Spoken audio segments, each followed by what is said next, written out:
എല്ലാവർക്കും നമസ്കാരം. നമ്മൾ ശരിക്കും ഈ പ്രസ് മീറ്റ് വളരെ നേരത്തെ ചെയ്യേണ്ടതായിരുന്നു. നിങ്ങൾക്ക് എല്ലാവർക്കും അറിയാം, നമ്മൾ ശരിക്കും കഴിഞ്ഞ 2-3-4 ദിവസങ്ങൾക്ക് മുമ്പ് പ്ലാൻ ചെയ്തതാണ്.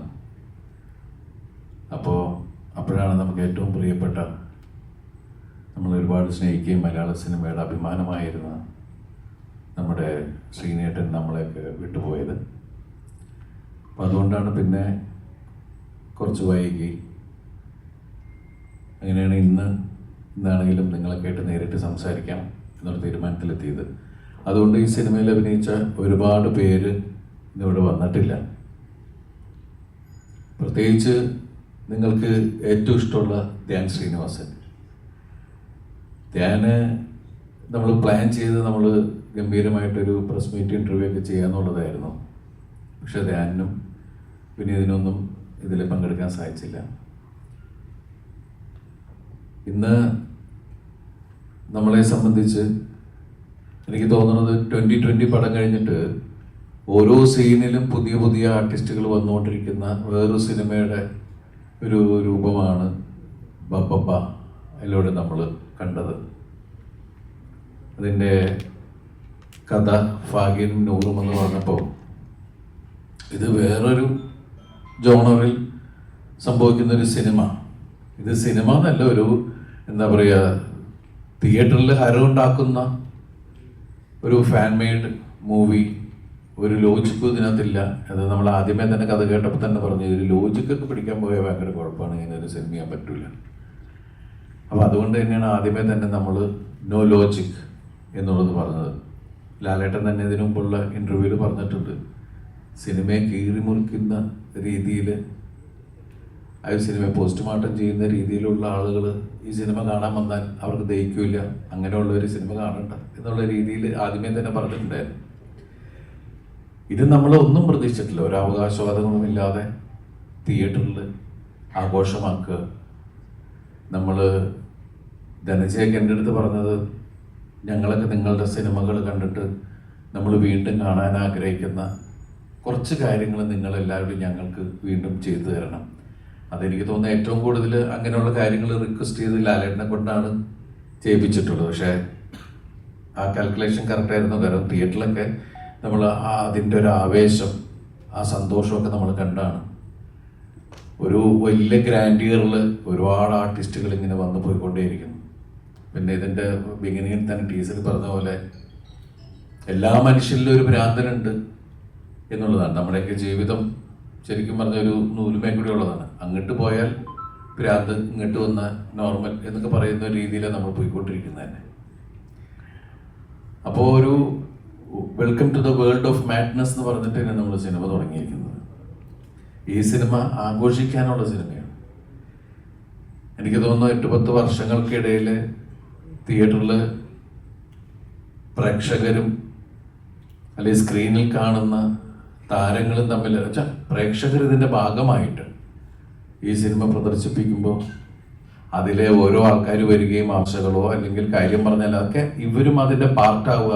സ്ക്രീനിൽ ഡാൻസ് നടക്കുന്ന സമയത്ത് തിയേറ്ററിൽ യങ്സ്റ്റേഴ്സ് എല്ലാവരും ഇറങ്ങി നിന്ന് ആ ഡാൻസ് കളിക്കുക എന്നൊക്കെ പറയുന്നത് ഒരുപാട് കാലമായിട്ട് നമ്മുടെ മലയാള സിനിമാ ചരിത്രത്തിലെ തിയേറ്ററിൽ നിന്ന് ഇങ്ങനെ മറഞ്ഞു തുടങ്ങിയിരുന്ന ഒരു കാര്യമായിരുന്നു. അപ്പോൾ ആ ആവേശം ശരിക്കും നമ്മൾ തിയേറ്ററിൽ ഭയങ്കര ഒരു എന്താ പറയുക, ആഘോഷം, ഒരു ഉത്സവം നടക്കുന്ന പോലെയുള്ള ഒരു പ്രതീതി ഉണ്ടാക്കുക. ഇപ്പം ഞാൻ പല തിയേറ്ററിലും തിയേറ്റർ വിസിറ്റ് പോലെ ഒന്ന് പോവുകയുണ്ടായി.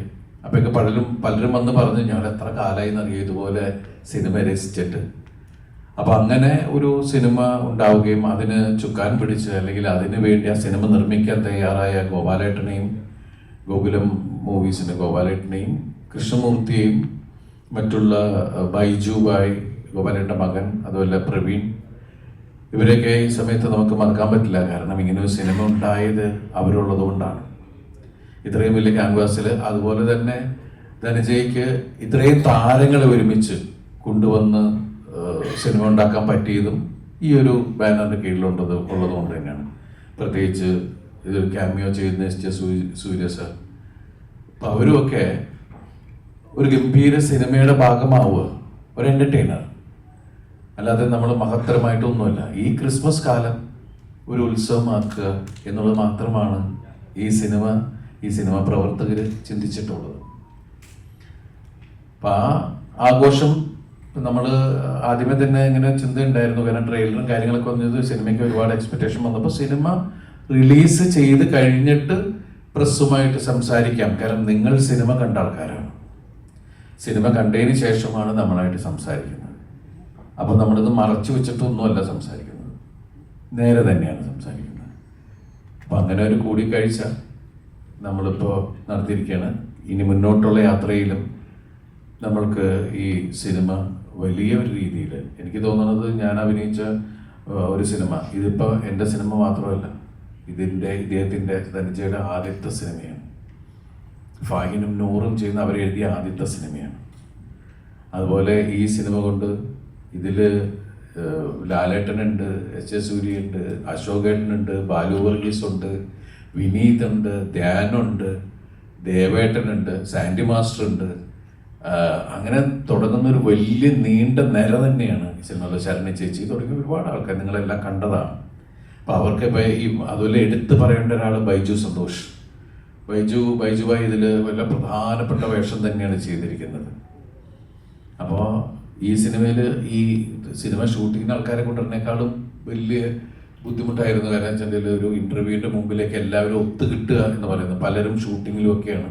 പിന്നെ നമ്മൾ വിചാരിച്ച പോലെ ചെയ്യാൻ പറ്റിയില്ല, കുറച്ച് കഴിഞ്ഞു പോയി. അപ്പം അതുകൊണ്ടൊക്കെ നമ്മൾ എന്താ പറയുക, നിങ്ങളുടെ സപ്പോർട്ടുകൾ വളരെ ആഗ്രഹിക്കണം. മുന്നോട്ടും ഈ സിനിമയെ പ്രൊമോട്ട് ചെയ്ത് ഈ ക്രിസ്മസും ന്യൂ ഇയറും ഒക്കെ നമുക്ക് അടിച്ചു പൊളിക്കാൻ ആവട്ടെ. നിങ്ങളുടെ സപ്പോർട്ട് ഉണ്ടാവണം. അതിന് വേണ്ടിയിട്ടാണ് ഈ പ്രസ് മീറ്റ്. താങ്ക് യു ദിലീപേട്ട. തീർച്ചയായിട്ടും ഒരുപാട് ചോദ്യങ്ങളുമായിട്ടാണ് നിങ്ങൾ മുമ്പിലിരിക്കണമെന്ന് അറിയാം. അതിനേക്കാൾ ഉപരിയായിട്ട് നമ്മൾ ബബുബ സിനിമയുമായി ബന്ധപ്പെട്ട ചോദ്യങ്ങൾ മാത്രമായിരിക്കും നമ്മൾ ഈ ഒരു സമയം ചോദിക്കുക. തീർച്ചയായിട്ടും നിങ്ങളിലേക്ക് വൈകുന്നതായിരിക്കും. ദിലീപേട്ട നമസ്കാരം.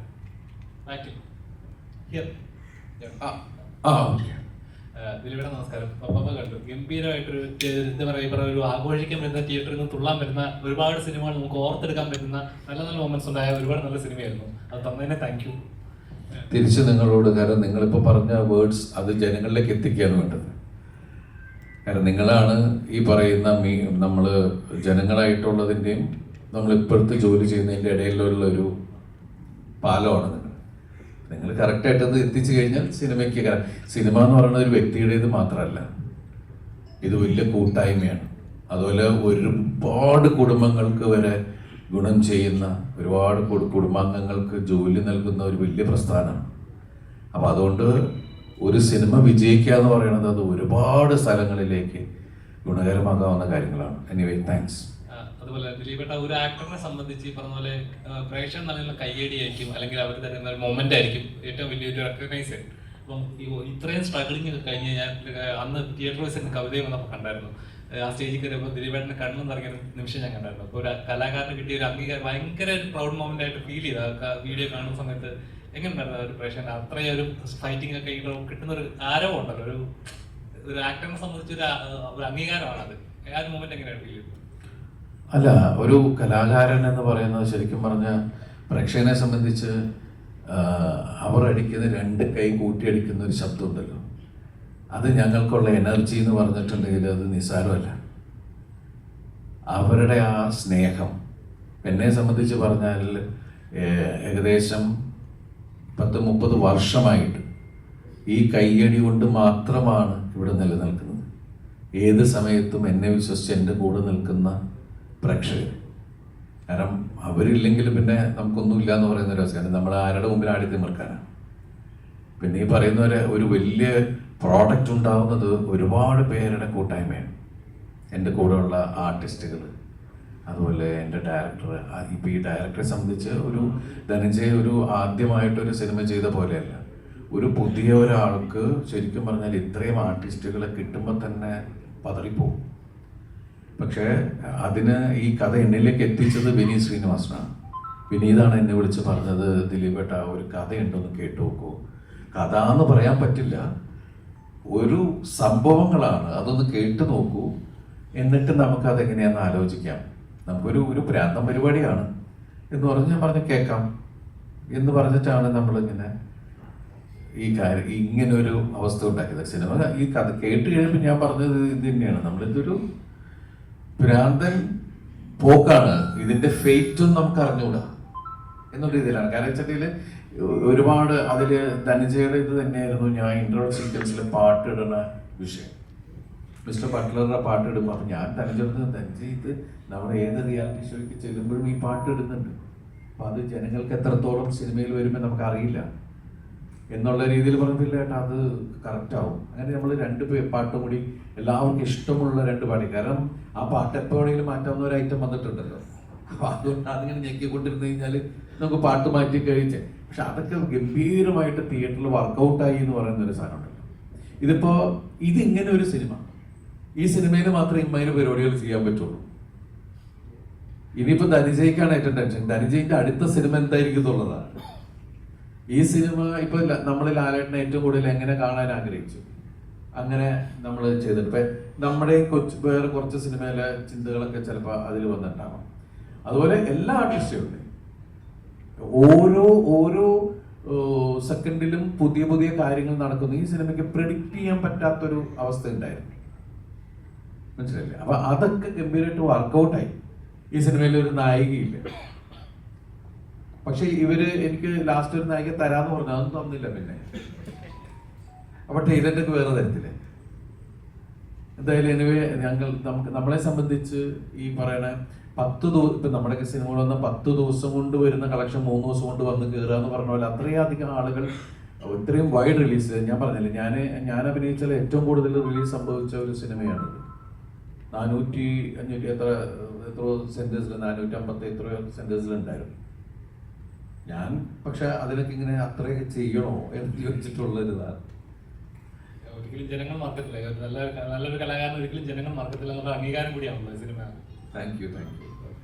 ഡയറക്ടറോടാണ് എങ്ങനെ ഇപ്പൊ ദിലീപേട്ടൻ പറഞ്ഞ പോലെ തന്നെ ആ ഒരു പ്രഷർ ഉണ്ടല്ലോ. ശരിക്കും പറഞ്ഞാൽ ഇത്ര ആർട്ടിസ്റ്റുകൾ ഒരുമിച്ച് ആദ്യ പടം, അതും ഇതേപോലെ ഒരു ജോണർ എല്ലാവരും മിക്സ് ഉണ്ടാകുന്നൊരു പ്രഷർ ഉണ്ടോ ഒരു ഡയറക്ടർ എന്നുള്ള തിയേറ്ററിൽ സ്ക്രീനിൽ എങ്ങനെയാണ് വർക്കൗട്ട് ആവും, ഇതെങ്ങനെയാണ് ഒരു എക്സ്പീരിയൻസ് കൂടിയാണ്, ഒരു എക്സ്പെരിമെന്റ് കൂടിയാണ്. എങ്ങനെയുണ്ട് ആ ഒരു വെയിറ്റ് എങ്ങനെയുണ്ട്? ലാലേട്ടനെ പോലെ ഒരാളെ പല സിനിമകളും നമ്മൾ കണ്ടിട്ടുണ്ട്. ലാലേട്ടൻ മീശ വിരിക്കുന്നത് കണ്ടിരുന്നെങ്കിൽ, മുണ്ട് മടക്കുന്നത് ഇന്ന പോലത്തെ സീൻ കണ്ടിരുന്നെങ്കിൽ എന്ന് പറഞ്ഞ ഒരുപാട് സീനുകൾ നമ്മൾ പറഞ്ഞിട്ടുണ്ട്. അതെല്ലാം ഒരൊറ്റ സിനിമയിൽ ഞങ്ങൾ കാണിച്ചു. എങ്ങനെ ആ വെയിറ്റ് പ്രഷർ, ആ ഒരു എക്സ്പീരിയൻസ് എങ്ങനെ ഉണ്ടായിരുന്നു? നല്ല എക്സ്പീരിയൻസ് ആയിരുന്നു. കാരണം ഇത്രയും വലിയ വലിയ ആളുകൾ നമ്മൾ എഴുതിയ, നമ്മൾ സ്വപ്നം കണ്ട സാധനത്തിൽ വന്ന് അഭിനയിക്കുക എന്ന് പറയുമ്പോൾ അത് തന്നെയായിരുന്നു ഏറ്റവും വലിയ കിക്ക്. അപ്പോൾ അത് ഓരോ നിമിഷവും ഇങ്ങനെ സംഭവിച്ചുകൊണ്ട് നിൽക്കുമ്പോൾ, അത് സിനിമ വളർന്നുകൊണ്ടിരിക്കുമ്പോൾ അതിൻ്റെ പ്രോസസ്സിൽ എൻജോയ് ചെയ്ത് അതിൻ്റെ ത്രില്ലിൽ തന്നെയായിരുന്നു മുന്നോട്ട് പോയിക്കൊണ്ടിരുന്നത്. പിന്നെ ഇത്രയും നല്ല ആർട്ടിസ്റ്റുകളാണ് ഉള്ള കയ്യിൽ. അപ്പം നമ്മൾ അതിൻ്റെ കാര്യത്തിൽ വേറെ ടെൻഷനൊന്നുമില്ലല്ലോ. നമുക്ക് വേണ്ട കാര്യം എങ്ങനെ വേണം എന്നുള്ളത് മാത്രം പറഞ്ഞാൽ മതി, ബാക്കി അവർ നമുക്ക് തന്നോളും.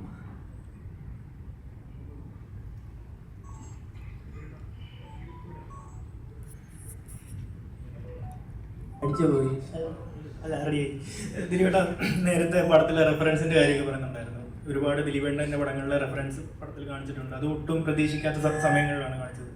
അപ്പം ഇതില് കുറെ സമയത്ത് ഈ പടത്തിന്റെ അല്ലെങ്കിൽ ആ പടത്തിന്റെ എന്തെങ്കിലും ഒരു സാധനം വന്നായിരുന്നെങ്കിൽ എന്ന് പേഴ്സണലി ദിലീപേട്ടനെ ഇഷ്ടപ്പെടുന്നതുകൊണ്ട് എനിക്ക് തോന്നി. കാരണം ദിലീപേട്ടൻ്റെ പടങ്ങൾ റിപ്പീറ്റ് അടിച്ച് കുറെ കണ്ടിട്ടുണ്ട്. അപ്പൊ ദിലീപേട്ടന് ഏതെങ്കിലും ഒരു പടം ഇതിനു മുമ്പ് ചെയ്ത ഏതെങ്കിലും പടത്തിലെ ഒരു സാധനം ബബ്ബയിൽ ഉണ്ടായിരുന്നെങ്കിൽ എന്ന് തോന്നിയിട്ടുണ്ടോ വേറെ ഏതെങ്കിലും സിനിമയിൽ? ഞാൻ ധനജയോട് പറഞ്ഞത്, എൻ്റെ പഴയ സിനിമയിൽ ഒരു സാധനം കൊണ്ടുവരല്ലേ, പുതിയതെന്തെങ്കിലും കാണിക്കുന്ന പറഞ്ഞുകൊണ്ടിരിക്കരുത്. ഞാനങ്ങനെ ചിന്തിച്ചിട്ടില്ല. ഞാനെപ്പോഴും ധനജയോട് പറയും, അത് വേണോ, പുതിയ ഇല്ലാട്ട, ഇത് ഞങ്ങളുടെ ഒരു ഇതിന് സന്തോഷത്തിന് വേണ്ടിയിട്ടുള്ളതാണ് എന്ന് പറഞ്ഞിട്ടാണ്. ഞാൻ വന്ന് ഇറങ്ങുമ്പോൾ തന്നെയുള്ള ഒരു റെഫറൻസ്, പിന്നെ നമ്മൾ ഇൻ്റർവെല്ലിന് പോകുന്ന ചേസ് നടക്കുമ്പോഴുള്ള റെഫറൻസുകൾ, അപ്പോൾ അതൊക്കെ റീക്രിയേറ്റ് ചെയ്യുക. ശരിക്കും പറഞ്ഞൊരു സ്പൂഫ് സ്വഭാവമുണ്ട് ഈ സിനിമയ്ക്ക്. ലാലേട്ടനെ കൊണ്ട് നമുക്ക് കാണാൻ ആഗ്രഹിച്ച സാധനങ്ങൾ ഇപ്പോൾ പുള്ളി പറഞ്ഞ പോലെ ഒറ്റ സിനിമയിൽ തന്നെ അതിൻ്റെ മെയിൻ സാധനങ്ങളൊക്കെ എടുത്ത് മുണ്ട് ഉരിയുള്ള അടി, കാല് ഇതാക്കല്, അങ്ങനെ ഒരുപാട് സാധനങ്ങൾ.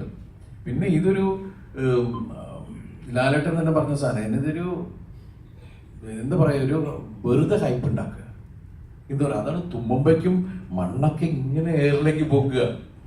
സാധാരണ അങ്ങനെ അഭിനയിച്ചുകൊണ്ടിരുന്ന് കഴിഞ്ഞിട്ട് പല സന്ദേശം, എടാ ഇങ്ങനെയൊക്കെ ആരെങ്കിലും ഉണ്ടാവൂടാ, ഇത് നമ്മളത് ചോദിക്കും, എന്ത് മനുഷ്യന്മാരല്ലേ അത് എന്നൊക്കെ ചോദിച്ചിട്ട്. കാരണം നമ്മളിപ്പുറത്ത് വേറെ തരത്തിൽ അതിനെ എൻജോയ് ചെയ്ത് നമ്മൾ തന്നെ അതിനെ ക്രിട്ടിസൈസ് ചെയ്ത് വേറൊരു ലോകമാണ് ഇങ്ങനെ കുറേ ആൾക്കാർ. പിന്നെ ഇതിൻ്റെ സ്ക്രിപ്റ്റ് എന്ന് വെച്ചാൽ കുറേയൊക്കെ ഇപ്പോഴത്തെ ഒരു വേർഷനിൽ ആൾക്കാർക്ക് കൂടുതൽ ബുദ്ധി എന്ന് പറയുന്ന ഒരു സാധനത്തെ കറിച്ച ഒരുപാട് ക്ലാരിറ്റി കൊടുക്കണ്ട.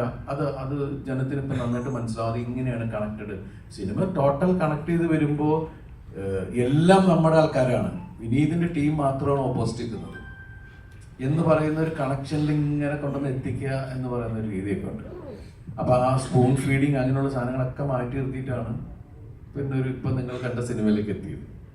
അതുപോലെ സിനിമ കണ്ട ഒരുപാട് ആളുകൾ പറയുന്നത് കന്നഡയിലും തമിഴിലും ഒക്കെ കണ്ടിട്ടുള്ള സെലിബ്രേറ്റ് ചെയ്യുന്നത്, ഒരു സ്റ്റാറിനെ സെലിബ്രേറ്റ് ചെയ്യുന്ന സിനിമകൾ വന്നിട്ടുണ്ട്. മലയാളത്തിൽ എപ്പോഴും റിയലിസ്റ്റിക് ആയതുകൊണ്ട് അത്തരത്തിലുള്ള സിനിമകളൊന്നും ഇല്ല. പക്ഷെ ഇപ്പോൾ ഇനിയും പറയാം ബബ്ബബ്ബ ഉണ്ട് എന്ന് പറയാം, ആ ഒരു രീതിയിൽ സിനിമ കാണുന്നവരുണ്ട്. ഇപ്പോൾ ദിലീപേട്ടൻ സിനിമയിൽ വന്നിട്ട് ഇത്ര വർഷമായി. അപ്പം ബബ്ബബ്ബയിൽ നോക്കിക്കഴിഞ്ഞാൽ ടെക്നിക്കൽ സൈഡിലും ഒരുപാട് ഡിഫറൻസ് അല്ലെങ്കിൽ പുതിയ പരിപാടികൾ നമ്മൾ ഇതുവരെ കാണാത്ത തരത്തിലുള്ള കാര്യങ്ങൾ ചെയ്തിട്ടുണ്ട്. ദിലീപേട്ടൻ അതൊക്കെ എങ്ങനെയാണ് എക്സ്പീരിയൻസ് ചെയ്തത്? ഒരു ചേഞ്ച് അല്ലെങ്കിൽ ഇത്രയും അപ്ഡേറ്റഡ് ആയിട്ട് എനിക്കൊന്ന് മോക്കബോട്ടിക്കൊക്കെ ഉപയോഗിച്ചിട്ടുണ്ട് ഇന്റർവ്യൂ ഫൈലിലൊക്കെ. അപ്പോൾ അതിനൊക്കെ ആ കാര്യങ്ങളൊക്കെ ദിലീപേട്ടൻ എങ്ങനെയാണ് എക്സ്പീരിയൻസ് ചെയ്തത്? അല്ല, നമ്മളിപ്പോൾ ഞാനിപ്പോൾ സിനിമയിൽ വന്നിട്ട് ഏകദേശം 34 വർഷം. നമുക്ക് ഓരോ സിനിമയും അല്ലെങ്കിൽ ഓരോ ദിവസവും പാഠപുസ്തകം പോലെയാണ്. സിനിമ ഇതൊരു വലിയ കടൽ പോലെയാണ്. ഇതൊന്നും പഠിച്ചാൽ തീരുക എന്ന് പറഞ്ഞാൽ ദിവസം ഓരോ സംഭവങ്ങൾ കണ്ടുപിടിച്ചുകൊണ്ടേയിരിക്കുന്നു.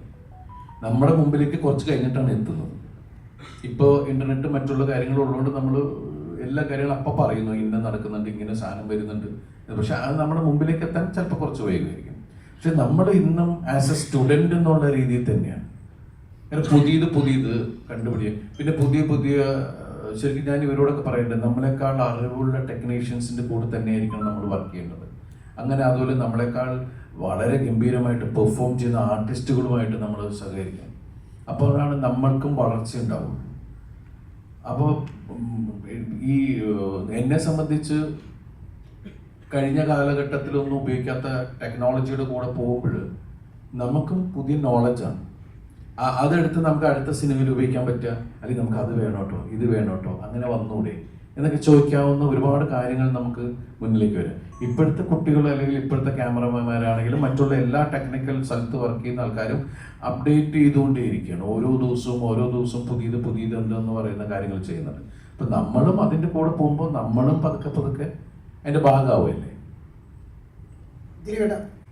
കഴിഞ്ഞ പടം ഒരു പുതുമുഖ സംവിധായകനാണ്, ഈ പടവും പുതുമുഖ സംവിധായകനാണ്, അടുത്ത പടവും ഒരു പുതുമുഖ സംവിധായകൻ. അപ്പം പുതിയ കാലങ്ങളിലേക്ക് പുതിയ കഥകൾ തേടിപ്പോകുന്ന ഒരു ദിലീപിന്റെ ഒരു ട്രേഡ് നമ്മൾ കാണുന്നുണ്ട്. ശരിക്കും അതൊരു കോൺഷ്യസ് ആയിട്ടുള്ള ഡിസിഷനാണ്. ഞാൻ ഈ പടങ്ങൾക്ക് മുമ്പ് ഇതിന് മുമ്പുള്ള സംവിധായകരുടെ കൂടെ ചെയ്തുകൊണ്ടിരുന്നപ്പോൾ നിങ്ങൾ പറഞ്ഞു ഇയാൾക്ക് പുതിയ സംവിധായകരൊന്നും ഇല്ല. ഇപ്പം ഞാൻ വന്ന പുതിയ സംവിധായകരുടെ കൂടെ പോകാന്ന് വെച്ചാൽ അതും കുഴപ്പമെന്ന് പറയരുത് കേട്ടോ. ഇഷ്ടമാണ്. ഞാൻ ഏറ്റവും കൂടുതൽ പുതിയ സംവിധായകരുടെ കൂടെ തന്നെ എത്രയോ വർഷങ്ങൾക്ക് മുമ്പ് വന്നു തുടങ്ങിയിട്ടുള്ള ആളാണ് ഞാൻ ചെയ്തിട്ട് എത്രയോ സിനിമകളുണ്ട്. പുതിയ ആൾക്കാരുടെ കൂടെ ചെയ്തിട്ടുണ്ട്, പുതിയ നായികമാരുടെ കൂടെ അഭിനയിച്ചിട്ടുണ്ട്, പുതിയ സംവിധായകർ സുന്ദർദാസ് തുടങ്ങിയിട്ട് ഇങ്ങനെ ഇറങ്ങി അങ്ങനെ ഒരുപാട് പേരുടെ സിനിമയിൽ അഭിനയിച്ചു. ജോണി ആൻ്റണി ഞാൻ തന്നെ പ്രൊഡ്യൂസ് ചെയ്ത ആദ്യത്തെ സിനിമ ജോണിയുടെ ഞാൻ നിർമ്മിച്ചാണ്. അന്ന് ജോണി പുതിയ ആളാണ്. അങ്ങനെ ഒരുപാട് പേരുടെ സിനിമകൾ നമ്മൾ ചെയ്തിട്ടുള്ളതാണ്. ഇപ്പോൾ മലർവാടി ആർട്സ് ക്ലബ്ബ് ചെയ്യുമ്പോൾ വിനീതിൻ്റെ ആദ്യത്തെ സിനിമയാണ്, അത് നിർമ്മിച്ചത് നമ്മൾ തന്നെ. അപ്പോൾ പുതിയതായാലും പഴയതായാലും കണ്ടന്റ് എന്ത് എന്നുള്ളതാണ് നമ്മളിലേക്ക് പുതിയ സിനിമ അല്ലെങ്കിൽ പുതിയ കണ്ടന്റ് ആര് കൊണ്ടുവരുന്നു എന്നുള്ളതാണ്. പഴയതായാലും പുതിയതായാലും. കാരണം ഇപ്പോഴത്തെ ഒരു ട്രെൻഡിൽ പോകുന്നത് കണ്ടന്റിനാണ് പ്രാധാന്യം. ആർട്ടിസ്റ്റ് എന്നുള്ളതിനേക്കാൾ ഉപരി ഇപ്പോൾ സിനിമകൾ ഓടുന്ന കാണുമ്പോൾ നമുക്ക് മനസ്സിലാവുന്നത് എന്ത് കണ്ടന്റ്. നിങ്ങൾക്ക് സിനിമ ഇഷ്ടമാവുണ്ടോ, അതിലെ പ്രമേയം ഇഷ്ടമാവുണ്ടോ എന്നാണ് നോക്കുന്നത്. ഇന്ന താരം വരുന്നതുകൊണ്ട് ഈ സിനിമ ഇത്ര ദിവസം ഓടും അങ്ങനെയൊന്നും പണ്ടുണ്ടായിരുന്നു. അത് നമുക്കൊരു ഗ്യാരണ്ടി പോലെ ഉണ്ടായിരുന്നു. ഇന്ന ആർട്ടിസ്റ്റിന്റെ സിനിമ നമുക്കൊരു മിനിമം ഗ്യാരണ്ടി എന്ന്. ഇത് നമുക്ക് അങ്ങനെ പറയാൻ പറ്റൂല. സിനിമ മോശമാണ് എന്നൊരു ഫീൽ കിട്ടിയാൽ നോൺ ഷോയ്ക്കുള്ളിൽ അത് അറിഞ്ഞാൽ ആ രാത്രിക്കുള്ളിൽ ആ ഒറ്റ ദിവസത്തെ കളക്ഷനുള്ളൂ. അത് കഴിഞ്ഞ പിറ്റേ ദിവസം എന്ന് പറഞ്ഞാൽ നമ്മൾ കാണുന്നുണ്ട് ആ സിനിമ വിട്ടു. അപ്പൊ പ്രമേയത്തിനാണ് ഇപ്പോഴത്തെ വാല്യൂ കൊടുക്കുന്നത്. അത് ആരുടെ സിനിമയിലും പ്രമേയം നന്നായാൽ സിനിമ അത് ക്യാരി ചെയ്ത് സിനിമ എടുത്തുകൊണ്ട് ഓടുക എന്ന് പറയില്ലേ. അപ്പോൾ പുതിയ സംവിധായകര് നല്ല നല്ല സംഭവങ്ങളായിട്ട് വരട്ടെ. പഴയ സംവിധായകരുടെ സുഹൃത്തുക്കൾ തന്നെയാണ്, അവർ നല്ല സംഭവമായിട്ട് വന്നാൽ ഞാൻ അവരുടെ കൂടെ പോകും. ദിലീപേട്ട ഇപ്പം ചില ചില കഥാപാത്രങ്ങൾ കാണുമ്പോൾ നമുക്ക്, അല്ലെങ്കിൽ ചില കഥകൾ കേൾക്കുമ്പോൾ നമുക്ക് ഒരു ആക്ടറിന് കിട്ടുന്ന ഒരു ഫ്രീഡം ഉണ്ട്, അല്ലെങ്കിൽ ആ കഥാപാത്രത്തിനകത്ത് നിന്ന് ചെയ്യേണ്ട ഇതുണ്ടാവും, അല്ലെങ്കിൽ എനിക്ക് ഇഷ്ടത്തിന് ചെയ്യാൻ പറ്റുന്ന ഒരു സ്പേസ് ഉണ്ടാവും. അപ്പം ഇതിലെ കഥാപാത്രം വെച്ച് നോക്കുമ്പോഴേക്കും ദിലീപേട്ടന് എന്താ പറയാ, എന്ത് വേണമെങ്കിലും ചെയ്യാൻ പറ്റുന്ന ഒരു സ്പേസ് കിട്ടുന്ന ഒരു കഥാപാത്രമാണ്. ശരിക്കും ഇതേപോലെ ഒരു കഥാപാത്രം കിട്ടാനാണ് വെയിറ്റ് ചെയ്തത്. എനിക്ക് ഫ്രീഡമായിട്ട് എന്ത് ഇല്ല, എൻ്റെ ഫ്രീഡത്തിന് ഇതിനകത്ത് ഞാനൊന്നും ചെയ്തിട്ടില്ല. കാരണം ഇത് ഇവർ കൺസീവ് ചെയ്ത സിനിമയാണ്. അല്ല, ഞങ്ങൾ കഥാപാത്രത്തിന്റെ ഒരു ഫ്രീഡം അല്ല, അതാ ഞാൻ പറഞ്ഞത്. ഈ കഥാപാത്രം എന്ത് ചെയ്യുമ്പോഴും ഞാൻ ഇവരോട് ചോദിക്കുന്നത് ഞാൻ ശരിയാണോ ചെയ്യുന്നത്, ഇതിങ്ങനെ മതിയോ, ഇത് ഇത്രത്തോളം മതിയോ എന്ന് ഇവർ ഓക്കെ പറയുന്ന ആ രീതിക്ക് തന്നെയാണ് ഞാൻ പോയിട്ടുള്ളത്. മനസ്സിലായില്ലേ? കഥാപാത്രം എന്ന് വെച്ചിട്ടുണ്ടെങ്കിൽ അതിൻ്റെ അളവ് പോലും നിശ്ചയിച്ചത് ഇവരാണ്. ഇങ്ങനെ ഇതാണ് നമുക്ക് വെച്ചാൽ അതിപ്പോൾ അതിലെ എല്ലാ ആർട്ടിസ്റ്റുകളും, ലാലേട്ടൻ വരെ എപ്പോഴും ഞാൻ കണ്ടതിൽ ഏറ്റവും കൂടുതൽ ഒരു ഡയറക്ടറെ എന്താ പറയുക, ഭയങ്കര വാല്യൂ കൊടുത്ത് ഡയറക്ടർ പറയുന്നത് അങ്ങനെ തന്നെ മീൻസ് ഒരു ഇതുമില്ലാണ്ട് പുള്ളിക്ക് അത് ഓക്കെ ആണെങ്കിൽ ഓക്കെ, അത് പുള്ളിക്ക് ഇഷ്ടമാണോ ഇല്ലേ എന്നുള്ളതല്ല, ആ ഡയറക്ടർ എന്താ ആഗ്രഹിക്കുന്നു അത് കൊടുക്കുന്നു. നമ്മൾ ചിലപ്പോൾ ആർഗ്യുമെന്റിലെങ്കിലും പോകും, അല്ല അത് കുഴപ്പമാവണില്ലേ, അത് ഇതാവണില്ലേ എന്ന് ചോദിക്കുന്ന ലാലേട്ടൻ 1-2 തവണ പറയും. അത് കഴിഞ്ഞ് ലാലേട്ടൻ അത് വിടും. ശരി, അദ്ദേഹത്തിന് അതാണ് ആവശ്യമെങ്കിൽ കൊടുത്തേക്കാം. നമ്മൾ പിന്നെ ആർക്കിയത് വാങ്ങിച്ച് നമുക്ക് ചോദിക്കാതെ നമ്മുടെ രീതിക്ക് ആക്കാൻ ശ്രമിക്കും. ആക്കാൻ രീതിക്കല്ല, നമ്മൾ പറഞ്ഞത് അത് വേണ്ടേ എന്ന് പറയുന്ന സ്ഥലത്തേക്ക് ചിലപ്പോൾ. പക്ഷെ ഈ സിനിമയിൽ എല്ലാവരും ഇവർ ഉണ്ടാക്കിയ ഇവർ കണ്ട സിനിമയിലേക്കാണ് നമ്മളെല്ലാം. ഈവൻ ഞാൻ അത്ഭുതപ്പെട്ടത് ഈ ഇദ്ദേഹത്തിന്റെ ഗുരുവാണ് വിനീത് ശ്രീനിവാസൻ. ഈ വിനീത് പോലും ഞാൻ എന്താ ചെയ്യേണ്ടത് ചോദിച്ചപ്പോ എന്ന് പറയുന്ന ഒരു സാധനം ഉണ്ടല്ലോ. അപ്പൊ ആ ഒരു രീതിയിലാണ് എല്ലാവരും ഇതിനെ ബിഹേവ് ചെയ്തതെന്ന് വെച്ചാൽ ഇതിനകത്ത് ഇപ്പൊ ധ്യാൻ വിനീതുള്ള സീക്വൻസുകൾ കണ്ടതാണ്. നമ്മൾ ഒരുപാട് തിയേറ്ററിൽ പൊട്ടിച്ചിരിച്ചു കണ്ടത്. കാരണം ഡേറ്റ് ലൈഫിൽ ധ്യാൻ വന്ന് നിങ്ങളുടെ മുമ്പിലിരുന്ന് പറയുന്ന തമാശകള് ഇതൊക്കെ അതാണ്. എൻ്റെ വീട്ടിൽ എന്നെ എൻ്റെ അച്ഛനെയും പറയണോടാ അതൊക്കെ ചോദിച്ചിട്ട് ചോദിച്ചാൽ അപ്പം ഞാൻ അത് സ്ക്രീനിലാണ് കണ്ടത്. എനിക്ക് അപ്പോൾ കോമ്പിനേഷൻ ഇല്ല. അപ്പോൾ ഞാനത് കണ്ടിട്ട് ധ്യാനോട് ചോദിച്ചു, ധ്യാൻ ഇത് എങ്ങനെയാണ് നീ പെർഫോം ചെയ്തത്? കാരണം ഒരു ചിരി പോലും ഇല്ലാണ്ട് ഭയങ്കര ഇതിൽ നിൽക്കുകയാണ്. അപ്പോൾ ധ്യാൻ എൻ്റെ അടുത്ത് പറഞ്ഞാൽ, ചേട്ടാ അതാ വർഷം ഒരു ഇന്റർവ്യൂ ഉണ്ടായിരുന്നു, അതോടെ അത് കഴിഞ്ഞ് ഞങ്ങള് അങ്ങനെ വലിയ സംസാരമൊന്നും ഉണ്ടാവാറില്ല. അപ്പോൾ അതുകൊണ്ട് എനിക്ക് ആത്മാർത്ഥമായിട്ട് അഭിനയിക്കാൻ പറ്റി എന്ന് പറയാം. അപ്പോൾ അതൊക്കെ ആ ഒരു എന്ന് പറഞ്ഞിട്ട് അതിൻ്റെ പേരിൽ വിനീത് ദേഷ്യമോ അതൊന്നുമല്ല. അപ്പൊ ആ ഒരു രസകരമായിട്ട് വിനീതും ധ്യാനും ഒക്കെ ഇതിന്റെ കൂടെ തന്നെ നിൽക്കുക. കാരണം ഇതൊരു സ്പൂഫാണ്. വിനീത് തന്നെയാണ് ഈ മറ്റേ ചെന്നൈ എന്ന് പറഞ്ഞ കാര്യം പറഞ്ഞിട്ടുള്ള സ്ഥലം. കാരണം അത് വിനീതിന്റെ ഉള്ളിൽ അത് ഭയങ്കര കുഴപ്പമാണെങ്കിൽ ധനഞ്ജയ് ഒരിക്കലും അത് ചെയ്യില്ല. എനിക്ക് തോന്നുന്നു ഞാൻ കാണുമ്പോൾ അത് ഡബ് ചെയ്ത് വെച്ചത് വിനീത് തന്നെയാണ്. കാരണം എന്ന് വെച്ചിട്ടുണ്ടെങ്കിൽ അത്രയും ആ സിനിമയെ സ്പൂഫായിട്ട് കാണുകയും മറ്റുള്ളവർ കളിയാക്കുന്നതിനെ ഉൾക്കൊണ്ടിട്ട് തന്നെയാണ്. അപ്പോൾ ഒരു വിശാലമായ മനസ്സ് എന്ന് പറയുന്ന ഒരു സാധനമുണ്ട് ഇതിനകത്ത്.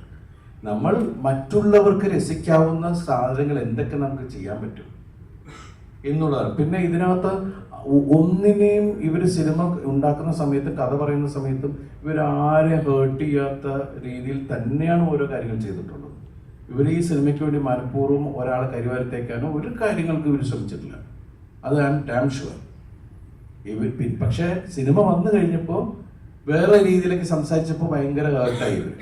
കാരണം ഒരു സിനിമ പണ്ടൊക്കെ എന്താണെന്ന് വെച്ചിട്ടുണ്ടെങ്കിൽ പെട്ടെന്ന് അത് മുറിച്ച് മാറ്റണം എന്ന് പറഞ്ഞിട്ടുണ്ടെങ്കിൽ ഫിലിം ആകുമ്പോൾ നമുക്ക് എഡിറ്റിൻ്റെ അപ്പം തന്നെ മറ്റേ പ്രൊജക്ട് റൂമിൻ്റെ ബാക്കിൽ കൊണ്ടിട്ട് അത് അത്രയാണ് കട്ട് ചെയ്ത് മാറ്റി ഒട്ടിച്ച് വിട്ടാൽ മതി. ഇന്നതല്ല. ഇന്ന് ഒരു സീൻ തൂക്കണമെങ്കിൽ അതിൽ 2 ഡയലോഗ് മാറ്റണമെങ്കിൽ എത്ര പ്രോസസ്സാണെന്ന് അറിയാമോ? അത് പിന്നെ പോയി സെൻസറിൻ്റെ അവിടെ വരെ പോയിട്ട് തിരിച്ചു വരണം, എന്നാലേ ക്യൂബിൽ ഇത് പിന്നെ ലോഡ് ചെയ്യുള്ളൂ. ഒരുപാട് സമയമെടുക്കും. പിന്നെ ഒരു മനഃപൂർവ്വം ആരെയും ദ്രോഹിക്കുന്ന ഒരു കാര്യവും ഈ സിനിമയിൽ ചെയ്തിട്ടില്ല. ദിലീപേട്ട, ഹലോ, ഇവിടെ ദിലീപേട്ട, ഇപ്പം ദിലീപേട്ട കരിയറിൻ്റെ തുടക്കത്തിൽ ലാലേട്ടനെ ഒരുപാട് ദിലീപേട്ട അനുകരിച്ചിട്ടുണ്ടായിരുന്നു. അപ്പം അതിനുശേഷം വർഷങ്ങൾക്ക് ശേഷം ദിലീപേട്ട ലാലേട്ടനുമായിട്ട് ഇപ്പം ചൈന ടൗൺ, ക്രിസ്ത്യൻ ബ്രദേഴ്സ്, അതുപോലെ കുറേ പടങ്ങൾ ചെയ്തു, 2020. അപ്പം എല്ലാവരും മലയാളികളെല്ലാം വന്നപ്പോൾ ഓൾസോ. അപ്പം മലയാളികളെല്ലാവരും എടുത്തു പറഞ്ഞൊരു കാര്യമാണ്, മലയാളത്തിൽ സഹോദരന്മാരായിട്ട് അല്ലെങ്കിൽ അങ്ങനെ വരുവാണെങ്കിൽ തന്നെ ഏറ്റവും കൺവിൻസിംഗ് ആയിട്ടുള്ള കോംബോ നിങ്ങളാണ് എപ്പോഴും പറയാറുണ്ട്. അപ്പോൾ ലാലേട്ടനായിട്ട് റിയൽ ലൈഫിലുള്ള ആത്മബന്ധം ഈ ഒരു കോംബോയ്ക്ക് സഹായിക്കാറുണ്ട്, അല്ലെങ്കിൽ അതിൻ്റെ ഒരു രഹസ്യം അതാണോ? എനിക്ക് ലാലേട്ടനെ ഒരുപാട് ഇഷ്ടമാണ്. ഞാൻ ലാലേട്ടനെ അനുകരിച്ചിരുന്ന ഒരാളാണ് മിമിക്രി എന്ന സമയത്ത്. അതിനുശേഷം ഞാൻ അസിസ്റ്റന്റ് ഡയറക്ടറായിട്ട് ചെല്ലുമ്പോൾ ആദ്യമായിട്ട് ഞാൻ ക്ലാപ്പ് അടിക്കുന്നത് ലാലേട്ടൻ്റെ ഉറച്ചിച്ചിയുടെ മുമ്പിലാണ്. അതിനുശേഷം ഞാൻ മിമിക്രി ചെയ്യുമ്പോൾ എനിക്ക് ലാലേട്ടൻ്റെ റിയൽ ആയിട്ടുള്ള മാനറിസംസ് ഞാൻ നേരിട്ട് കണ്ട് മനസ്സിലാക്കി ഞാൻ അതിൽ കൈയടി വാങ്ങിച്ചിട്ടുണ്ട് സ്റ്റേജിൽ. സിനിമയിലെ ആൾക്കാരുടെ മുമ്പിലും റിയൽ മോഹൻലാൽ എന്താണ്, എങ്ങനെയാണ് പെർഫോം ചെയ്യണത് എന്നുള്ള രീതിയിലും ഞാൻ പെർഫോം ചെയ്യാം. അതിനുശേഷം അദ്ദേഹത്തിൻ്റെ കൂടെ അഭിനയിക്കണമെന്ന് എനിക്ക് ഒരുപാട് അഭിനയം തുടങ്ങിയതിന് ശേഷം ഒരുപാട് ആഗ്രഹമുണ്ടായിരുന്നു. അങ്ങനെയാണ് യാദൃശ്യമായിട്ട് വർണ്ണപ്പകിട്ട് എന്ന് പറഞ്ഞ സിനിമയിൽ എനിക്ക് അഭിനയിക്കാൻ കിട്ടി. പിന്നെയാണ് ഈ പറയുന്ന പോലെ 2020 ക്രിസ്ത്യൻ ബ്രദേഴ്സ് എല്ലാത്തിലും അനിയൻ്റെ ക്യാരക്ടറായിരുന്നു. പിന്നെയാണ് ചൈന ടൗൺ. എനിക്ക് തോന്നുന്നു ചൈന ടൗൺ കഴിഞ്ഞിട്ട് ഒരു 14 വർഷം കഴിഞ്ഞിട്ടാണ്. ചിലപ്പോൾ നമുക്ക് ഒരാളോടുള്ള ഇഷ്ടം അതെന്തായാലും ആ ഒരു കെമിസ്ട്രി നാച്ചുറലി നമുക്ക് സ്ക്രീനിൽ ഉണ്ടായേക്കാം. കാരണം ബേസിക്കലി നമ്മളൊക്കെ ഇപ്പം എൻ്റെ സീനിയേഴ്സാണ്, മമ്മൂക്കയാണെങ്കിലും ലാലേട്ടനാണെങ്കിലും സുരേഷ് ഏട്ടനാണെങ്കിലും ജയറാമേട്ടനാണെങ്കിലും ഞാൻ ഇവരുടെ കൂടെയൊക്കെ വർക്ക് ചെയ്തിട്ടുള്ള ആളാണ്, അസിസ്റ്റൻ്റ് ആയിട്ടൊക്കെ. അപ്പം അന്ന് മുതൽ നമുക്ക് എനിക്ക് ആരോടും ഒരു ഈഗോ ഒരാളാണ്. ഞാൻ പോയിട്ട് 2020 ഒക്കെ ചെയ്യുന്ന സമയത്ത് അവരുടെ വീട്ടിൽ ഞാൻ രാവിലെ പോയിട്ട് നമുക്ക് പോകട്ടെ നമുക്ക് പോകാം എന്ന് പറഞ്ഞിട്ട് നമ്മൾ വിളിക്കാൻ പോകാം. ഞാനപ്പുറത്ത് ഇപ്പുറത്ത് ഹീറോ ആയിട്ട് അഭിനയിക്കുന്ന ഒരാളാണ്. പക്ഷെ അതല്ല, ഞാൻ അവരുടെ മുമ്പിൽ എന്താണ് കാര്യം, എൻ്റെ വളർച്ച മൊത്തത്തിൽ കണ്ടിട്ടുള്ളത് അവരാണ്. ഞാൻ സിനിമയിൽ വന്ന കാലം മുതൽ ഞാൻ എന്താണ് എന്ന് പറയുന്നത് അവർക്ക് 100% എൻ്റെ ഒരു ട്രാവൽ അറിയാവുന്ന ഒരാളാണ്. അപ്പം അതുകൊണ്ട് അവരുടെ സിനിമയിൽ തന്നെ അഭിനയിക്കാൻ വിളിച്ചു കഴിഞ്ഞാൽ ഞാൻ കഥ പോലും ചോദിക്കാറില്ല. എന്തിനാണ് അവർ വിളിക്കുമ്പോൾ എന്തെങ്കിലും എനിക്ക് ചെയ്യാൻ എന്തെങ്കിലും ഉണ്ടാവും. അതിൽ ആരാണ് സ്ക്രീൻ സ്പേസ് ഇത്രയും, ആരാ സ്കോർ ചെയ്യണേ, അതൊന്നും ഞാൻ ചോദിക്കാറില്ല. ഇത്രയും സിനിമകളിൽ ഞാൻ അവരുടെ കൂടെ അഭിനയിച്ച ഈ 4 പേരുടെ കൂടെ അഭിനയിച്ച സിനിമയിൽ ഞാനൊന്നും ചോദിക്കാതെ പോയിട്ട് അഭിനയിക്കുക ചെയ്യാം. അത് നമ്മൾ അവർക്ക് കൊടുക്കുന്ന റെസ്പെക്റ്റ്, അവരിലുള്ള വിശ്വാസമൊക്കെയാണ്. അപ്പം ഈ ഇഷ്ടമായിരിക്കും ആ സ്ക്രീനിൽ നമുക്ക് ഫീൽ ചെയ്യുന്നത്. അതുപോലെ ഇപ്പം ബബാബയിൽ ഒരുപാട് റെഫറൻസസ് വന്നു ദിലീപേട്ടൻ്റെ ഒരുപാട് സിനിമകളിൽ. അപ്പോൾ ദിലീപേട്ടൻ ഏറ്റവും എക്സൈറ്റഡ് ആയിട്ട് അല്ലെങ്കിൽ ഏറ്റവും ഇഷ്ടപ്പെട്ട ചെയ്തൊരു റെഫറൻസ് അല്ലെങ്കിൽ ആ ഒരു സീൻ ഏതായിരിക്കും ബബാബയിൽ ഇപ്പൊ ചെയ്തതിൽ? അല്ല, അതേ പറഞ്ഞേ, ഞാൻ നേരത്തെ പറഞ്ഞല്ലോ, ഇവരുടെ ഇഷ്ടത്തിനാണ് ആ സംഭവങ്ങളെല്ലാം ചെയ്തത്. നമ്മൾ പുതിയത് ആഗ്രഹിക്കുന്നു. ഇവരെടുത്തതിലെന്ന് വെച്ചിട്ടുണ്ടെങ്കിൽ ഇപ്പൊ ചഞ്ചൽ എന്ന് പറഞ്ഞിട്ട് റിയാസ് ഭായി ഒരു വണ്ടിയായിട്ട് വരുന്നു. നിങ്ങളത് അതിന്റെ വേറെ വേർഷൻ വാളാർപരം റൺവേയിൽ കണ്ടിട്ടുള്ളതാണ്. പരമശിവം ഇടയിൽ കയറി വേറെ ആൾക്കാർക്ക് പണി കൊടുക്കാൻ മുമ്പിൽ കയറി വരുന്ന ഒരു സാധനമൊക്കെ. അപ്പൊ അതങ്ങനെ തന്നെ വേണം. അതൊക്കെ ഭയങ്കര ഓളമാണ് തിയേറ്ററിൽ ഉണ്ടാക്കിയത്. കാരണം വെച്ചിട്ടുണ്ടെങ്കിൽ എനിക്ക് തോന്നുന്നത് ഇപ്പൊ വന്നിരിക്കുന്ന തലമുറ ഇതുപോലെ നമ്മൾ സ്ക്രീനിൽ അങ്ങനെ ആടി വിളയാടുന്ന ഒരു സംഭവം സ്ക്രീനിൽ കണ്ടിട്ടില്ല, ടി വിയിൽ കണ്ടിട്ടുണ്ടാവും. എനിക്കൊന്ന് 8-10 വർഷമായിട്ട് അല്ലേ. ഇപ്പോഴത്തെ നമ്മൾ പറയില്ലേ, ഇപ്പൊ എന്താ പറയാ, ന്യൂ ജനറേഷൻ ഒരു മെച്യൂർഡ് ഇതിലേക്ക് വരില്ലേ, ഒരു യൂത്തിലേക്ക് വരുന്ന കുട്ടികളുടെ മുമ്പിലേക്ക് നമ്മളങ്ങനെ വലിയ ഒരു രീതിയിലുള്ള ഒരു കളികളായിട്ട് വന്നിട്ടില്ല ശരിക്കും പറഞ്ഞാൽ. അപ്പൊ നമ്മളെ സംബന്ധിച്ച് അതിപ്പോ എല്ലാവരും കുറെ കമന്റ്സുകളും ഉണ്ടായിരുന്നു, നിങ്ങൾക്ക് ഈ സിനിമയിലൂടെ അവരുടെ മുമ്പിലെത്താൻ പറ്റി. അത് ശരിയാണ്. ഈ സിനിമയിലൂടെ യൂത്തിന്റെ ഭയങ്കര സപ്പോർട്ട് നമുക്ക് ഭയങ്കരമായിട്ട് ഉണ്ടായിട്ടുണ്ട് ഈ സിനിമയിൽ. അത് ആൺകുട്ടികളാണെങ്കിലും പെൺകുട്ടികളാണെങ്കിലും അവര് ചെറിയ മിനി സ്ക്രീനിൽ കണ്ട കാര്യങ്ങൾ അവർ ബിഗ് സ്ക്രീനിൽ വേറെ രീതിയിൽ കണ്ടു. അത് ധനജയുടെ കാൽക്കുലേഷൻ, അവരുടെ ചിന്ത, അത് വർക്കൗട്ടായി.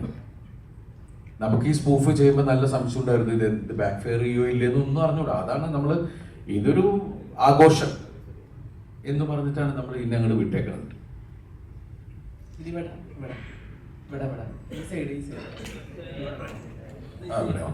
ദിലീപേട്ട ഫസ്റ്റ് ഹാഫ് ദിലീപേട്ട ഇൻട്രോ കഴിഞ്ഞതിന് ശേഷം ചൂട് ചായയുടെ ഗ്ലാസ് പോക്കറ്റിൽ ഇടുന്ന ഒരു സീനുണ്ട്. അതെങ്ങനെയായിരുന്നു ശരിക്ക്? ചൂടുണ്ടായിരുന്ന മൊത്തത്തിൽ ചൂടായതുകൊണ്ട് ചൂടാർന്നില്ല. അത് ആ സമയത്ത് ഈ ഗ്ലാസ് പിടിച്ച് ആ ഒരു സാധനം ഉള്ളതുകൊണ്ട് ഞാൻ നോക്കിയപ്പോൾ പോക്കറ്റാണ് കണ്ടത്. അതിനകത്ത് വെച്ചപ്പോൾ ഇവരത് ഓക്കെ ആക്കി അങ്ങോട്ട് വിട്ടു. അതാണ് ഉണ്ടായത്. പിന്നെ അങ്ങനെയുള്ള സാധാരണ നമ്മൾ കുടിക്കുമ്പോൾ ഇത്തിരി ചൂട് കുറച്ച ചായയൊക്കെ വിട്ടുള്ളൂ. അതേപോലെ തന്നെ സെക്കൻഡ് ഹാഫ് ഫസ്റ്റ് ഹാഫ് അവസാനിക്കുന്നതോടൊക്കെ മണിച്ചേട്ടന്റെ പാട്ട് വെച്ചിട്ട് ഫൈറ്റ് ഇടുന്നത് അത് ഗംഭീരമായിട്ട് തിയേറ്ററിൽ ആഘോഷിച്ചായിരുന്നു. അത് തുടക്കത്തിൽ ഇതിന്റെ മണിച്ചേട്ടന്റെ പാട്ട് തന്നെയായിരുന്നു. 3 4 പാട്ട് വരുന്നുണ്ട്. 3 പാട്ട് ഇല്ല. ആദ്യം നമ്മളിങ്ങനെ ധനിച്ചിങ്ങനെ പറഞ്ഞു. അപ്പൊ എനിക്കും തോന്നി കാരണം വെച്ചാല് മണിയുടെ ഒരു പ്രസൻസ് നമുക്ക് ഭയങ്കരമായിട്ട് എപ്പോഴും മണീനെ മിസ് ചെയ്യുന്ന ആൾക്കാരാണ് നമ്മൾ. അപ്പോൾ പറഞ്ഞു നല്ല കാര്യമാണത് എന്നുള്ളത് പറഞ്ഞു. പിന്നെ അത് ആദ്യം ഇവര് ആ പാട്ട് മൊത്തത്തിൽ ബട്ട്ലറുടെ പാട്ട് ഇടാന്നുള്ളതായിരുന്നു. ഞാൻ പറഞ്ഞു അത് അതിനേക്കാൾ നല്ലത് വേറെ പാട്ടും കൂടി എടുക്കുക. അപ്പോഴാണ് മണിയുടെ പാട്ടും പിന്നെ ലാലേട്ടൻ്റെ പടത്തിലെ പാട്ടും. അപ്പോൾ ശരിക്കും പ്രേക്ഷകൻ ചിലപ്പോൾ ലാലേട്ടൻ്റെ ഒരു അടുത്ത എൻട്രി വരാൻ പോവുകയാണെന്ന് ചിലപ്പോൾ ഇതാ. പക്ഷെ ലാലേട്ടനോട് കൂടുതൽ ഇഷ്ടമുള്ള ആൾക്കാർ മോഹൻലാൽ ഫാൻസൊക്കെ ആ സമയത്ത് നാച്ചുറലി ലാലേട്ടൻ ഈ സിനിമയിലുണ്ടെന്ന് പറയുമ്പോൾ അവരുടെയൊക്കെ വരവുണ്ടാവും. അപ്പം എല്ലാവർക്കും ആഘോഷമാക്കുക എന്ന് പറയില്ല. അപ്പം യൂത്തിന് ഏറ്റവും കൂടുതൽ ആഘോഷമാക്കാവുന്ന പാട്ടുകളാണ് അതിൽ ചെയ്തിരുന്നത്. അത് കറക്റ്റായിട്ട് ഗോപി മിക്സ് ചെയ്യും റീമിക്സ് ചെയ്യുകയൊക്കെ ചെയ്തത്. ഒരു അപ്ഡേഷൻ ചോദിക്കട്ടെ. കുറച്ച് കാലം മുന്നേ ഒരു ഫിലിം അനൗൺസ് ചെയ്ത പറക്കും പപ്പൻ, അതിന്റെ നിലവിലുള്ള അപ്ഡേഷൻ എന്താണ്? അതിപ്പോ ഉടനെ തന്നെ ഉണ്ടാവും. ദൈവാനുഗ്രഹിച്ച് ഷൂട്ടിംഗ് തുടങ്ങാൻ വേണ്ടി സൂപ്പർ ഹീറോ പരിപാടിയാണ്. കാണും. അന്ന് ഒരു സൂപ്പർ ഹീറോ പരിപാടിയാണെന്നാണ് പറഞ്ഞിട്ടുണ്ടായിരുന്നത്. നമ്മുടെ ഒരു ലോക്കലാണ് പപ്പൻ. ഒരു ലോക്കലാണ്, സാധാരണക്കാരൻ. Local super hero.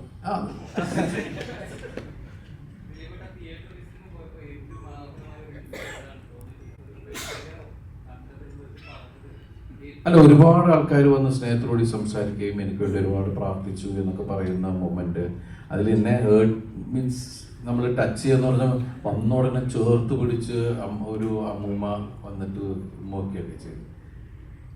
മീൻസ് അതൊക്കെ നമുക്ക് എന്താ വെച്ചാൽ ഈ നേരെ കണ്ടിട്ടില്ല, ഒന്നുമില്ല, എന്നെ സ്ക്രീനിലൂടെ മാത്രം കണ്ട് നമ്മളോടുള്ള സ്നേഹം, നമുക്ക് വേണ്ടി പ്രാർത്ഥിക്കുന്ന ഒരുപാട് ആളുകൾ, ഇതെല്ലാം നമ്മൾ ചെയ്ത കഥാപാത്രങ്ങളിലൂടെ നമ്മളെ കണ്ട് ഇഷ്ടപ്പെട്ടിട്ട് ഇല്ലേ നമ്മുടെ ഒരു സിനിമ വന്ന സമയത്ത്. ഇപ്പം എന്നെ സംബന്ധിച്ച് ഞാൻ ഇത്രയും കാലം അഭിനയിച്ചാൽ ഏറ്റവും കൂടുതൽ ഇനീഷ്യൽ ഒന്ന് എടുത്തു പറയേണ്ട പടങ്ങളിലൊന്നാണ് പപ്പ. അപ്പോൾ അതിൻ്റെ ഭാഗമായിട്ട് നമ്മൾ തിയേറ്ററിൽ ചെല്ലുമ്പോൾ എല്ലാവരും ഇന്നലെയൊക്കെ നമ്മൾ തൃശ്ശൂരൊക്കെ ചെല്ലുമ്പോൾ ഉള്ള ആവേശം, അല്ലാതെ ആദ്യത്തെ ദിവസം തന്നെ നമ്മൾ കവിതാ തിയേറ്ററിൽ ചെല്ലുമ്പോൾ അവിടുത്തെ ചെറുപ്പക്കാരും എല്ലാവരും കൂടി വന്നു. പിന്നെ ഇപ്പം അതിനുശേഷമാണ് ഫാമിലി ഇറങ്ങി തുടങ്ങിയിരിക്കുന്നത്. അപ്പോൾ കഴിഞ്ഞ ദിവസങ്ങളിൽ തൊടുപുഴ ആശീർവാദ് സിനിമാസിൽ പോയപ്പോഴാണ് ഫാമിലിയുടെ ഇടയിൽ നിന്നാണ് ഒരു അമ്മൂമ്മ ഓടി വന്നിട്ട്, പിന്നെ അത് ഞകത്ത് നിന്നപ്പോൾ ആ പൂപ്പിന് കുറേ പേര് അങ്ങനെയുള്ള ആളുകളൊക്കെ ആയിട്ട്. അപ്പം അതൊക്കെ വലിയ സന്തോഷം ഉണ്ടാക്കുന്ന കാര്യം തന്നെ. കണ്ണെപ്പോഴും നിറയുന്നത് അതൊക്കെ വലിയ സന്തോഷം ഉണ്ടാക്കുന്ന കണ്ണറിയിലാണ്. നമ്മുടെ കൂടെ നമ്മളെ സ്നേഹിക്കുന്ന ഒരുപാട് ആളുകൾ നിൽക്കുന്നു എന്ന് പറയുന്നത്. റിയാസ്ക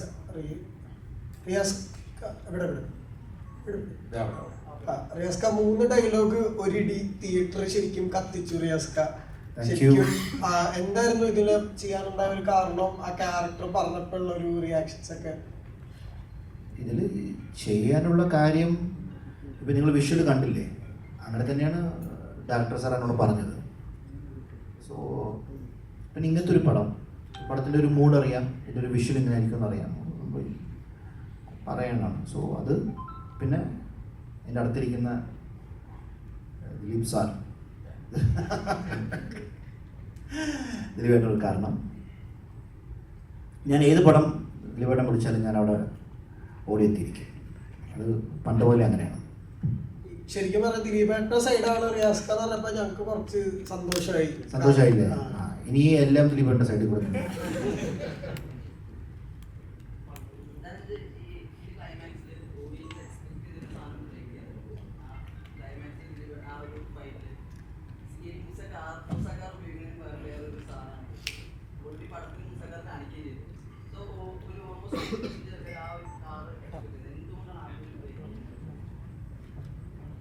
ഇത്രയും ഞാൻ പറയാം. ഞാൻ ആ കാറ് തരില്ല എന്ന് പറഞ്ഞു.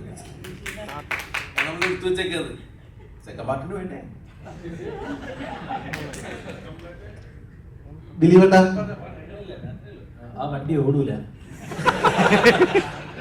അതാ ഞാൻ ആ വണ്ടി കൊണ്ടുപോയപ്പോ തന്നെ ഇഞ്ചിന്റെ അടുത്ത് മാറ്റി വെച്ച്.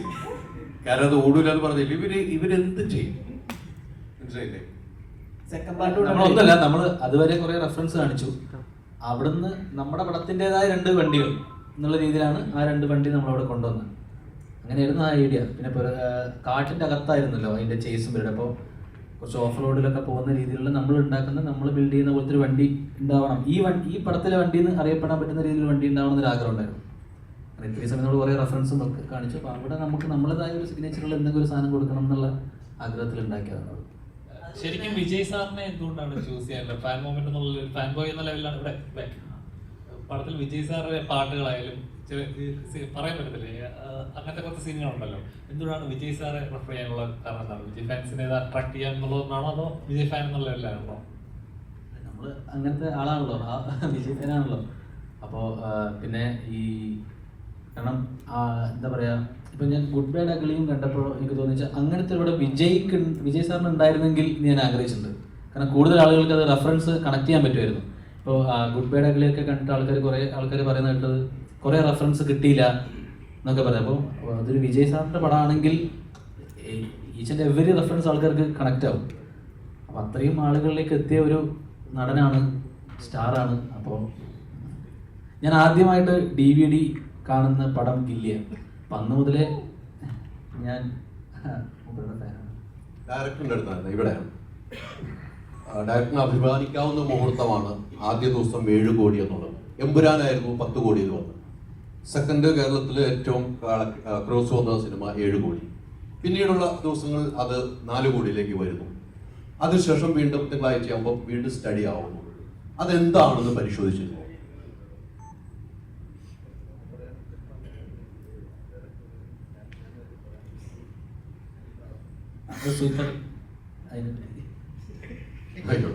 കാരണം മറ്റൊന്നുകൊണ്ടല്ല, ബോക്സ് ഓഫീസുമായിട്ട് ബന്ധപ്പെട്ട നമ്പറുകളായതുകൊണ്ടാണ് ഡിസ്ട്രിബ്യൂഷൻ സൈഡിൽ നിന്ന് ഒരു ഉത്തരം പറയാമെന്ന് കരുതിയത്.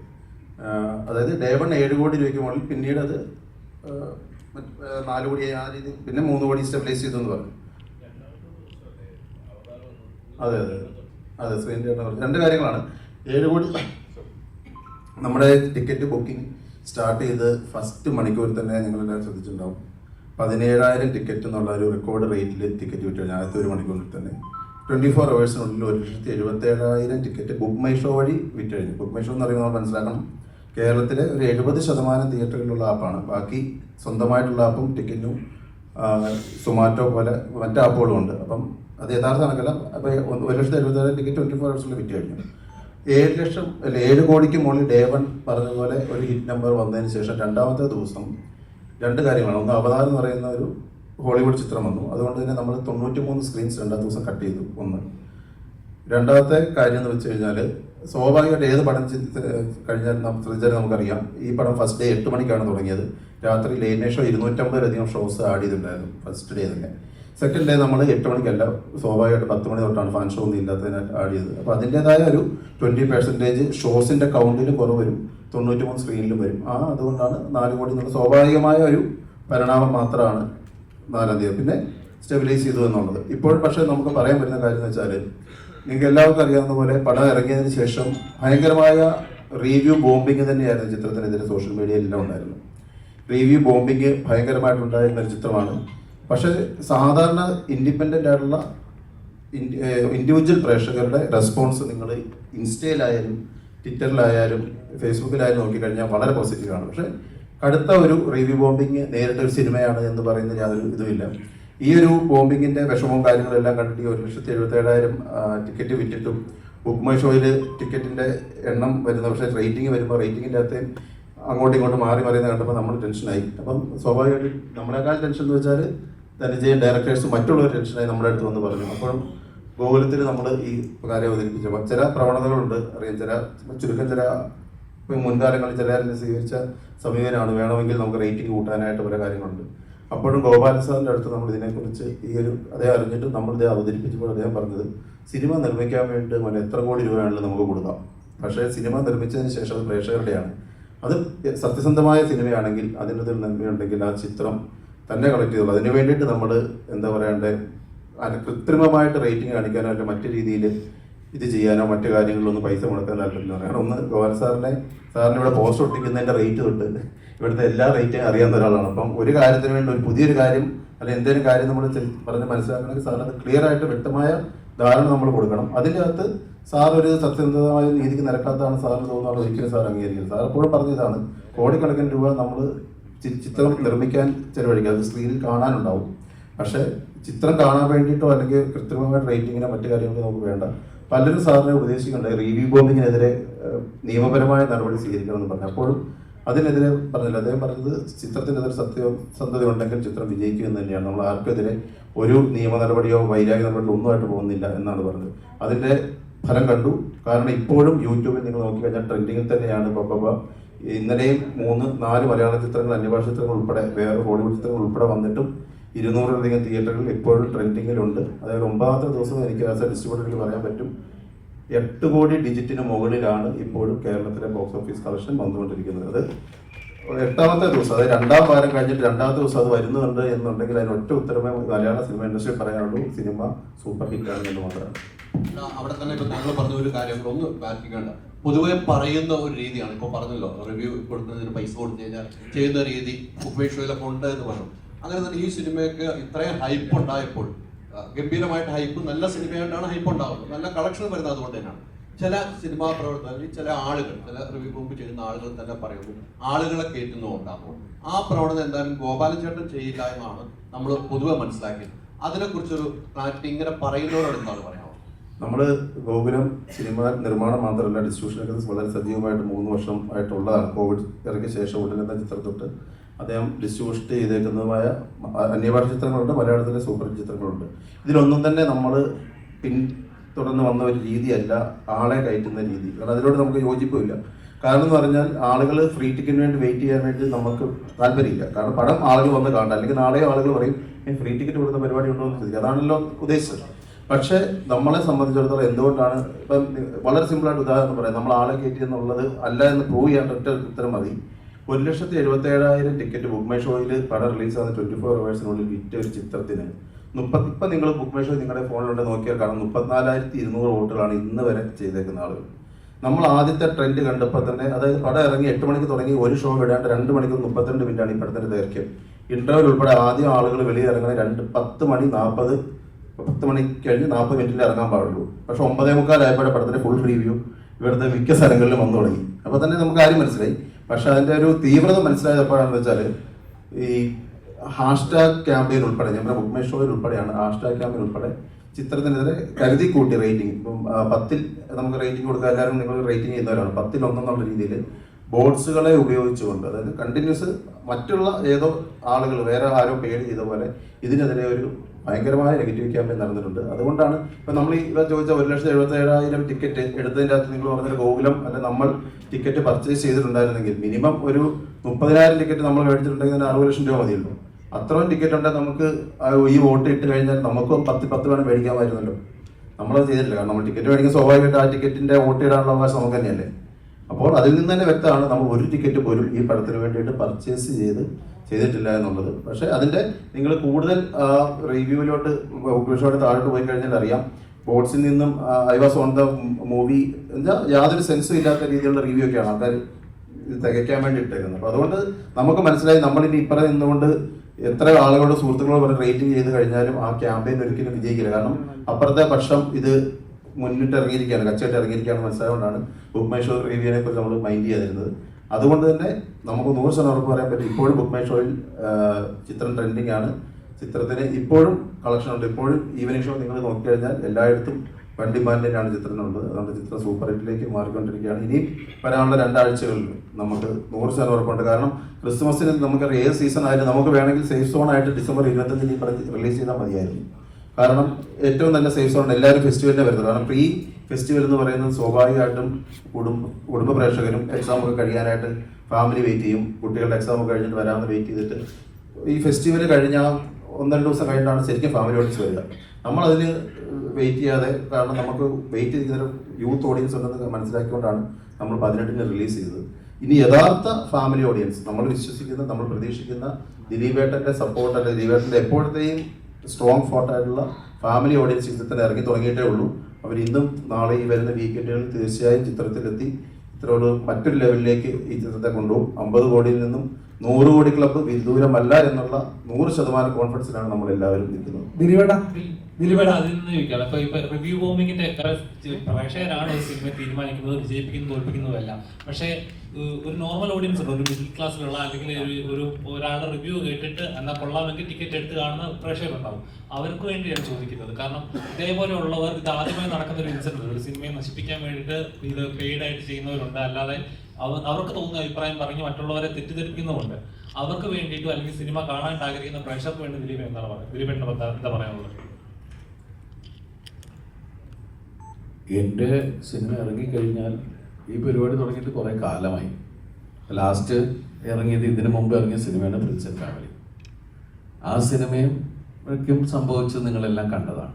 പക്ഷെ ആ സിനിമ കണ്ട ആളുകളാണ് അവർക്കെതിരെ ഭയങ്കരമായിട്ട് രോഷാകുലരാവുകയും ഈ സിനിമയെ മോശമാക്കുന്നതിനെതിരെ പ്രതികരിച്ച് നമ്മളാരുമല്ല, പ്രേക്ഷകരാണ് പ്രതികരിച്ചത്.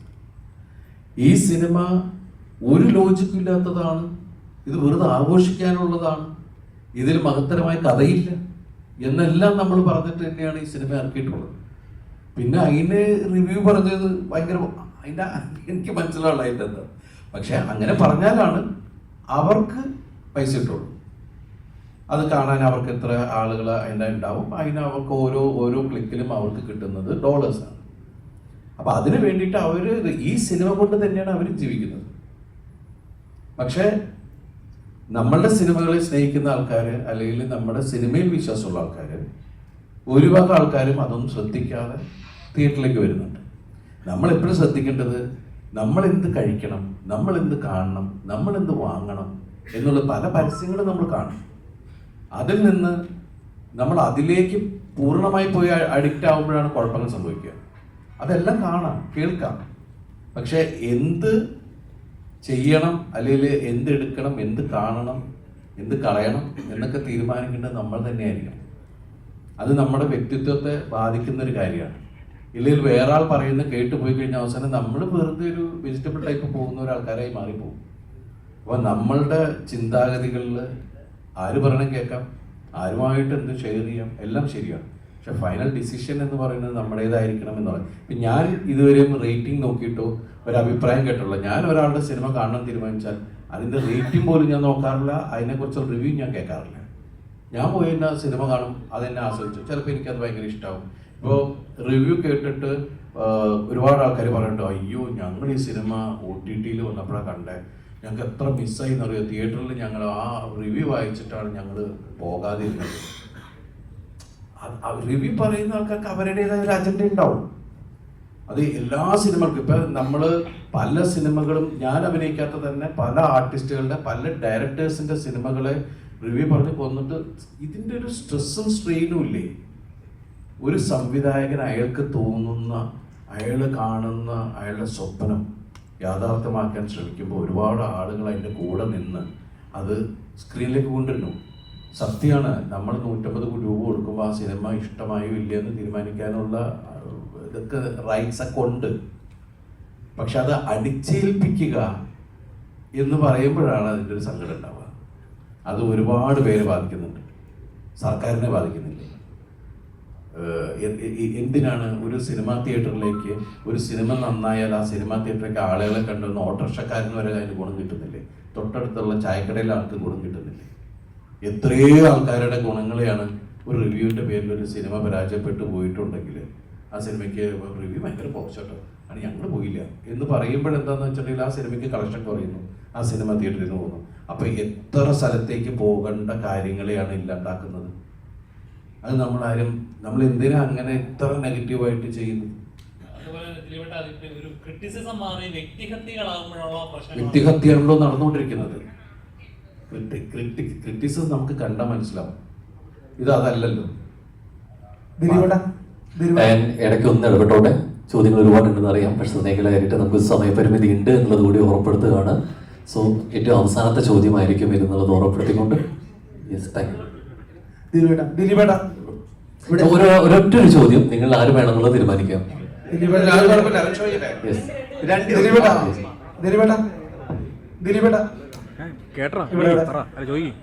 ദിലീപേട്ട, ലോജിക് ഇല്ലാതെ കണ്ട് ആഘോഷിക്കേണ്ട സിനിമയാണ് ബബ ബബ അല്ല ബബ എന്ന് പറയുമ്പോ സോറി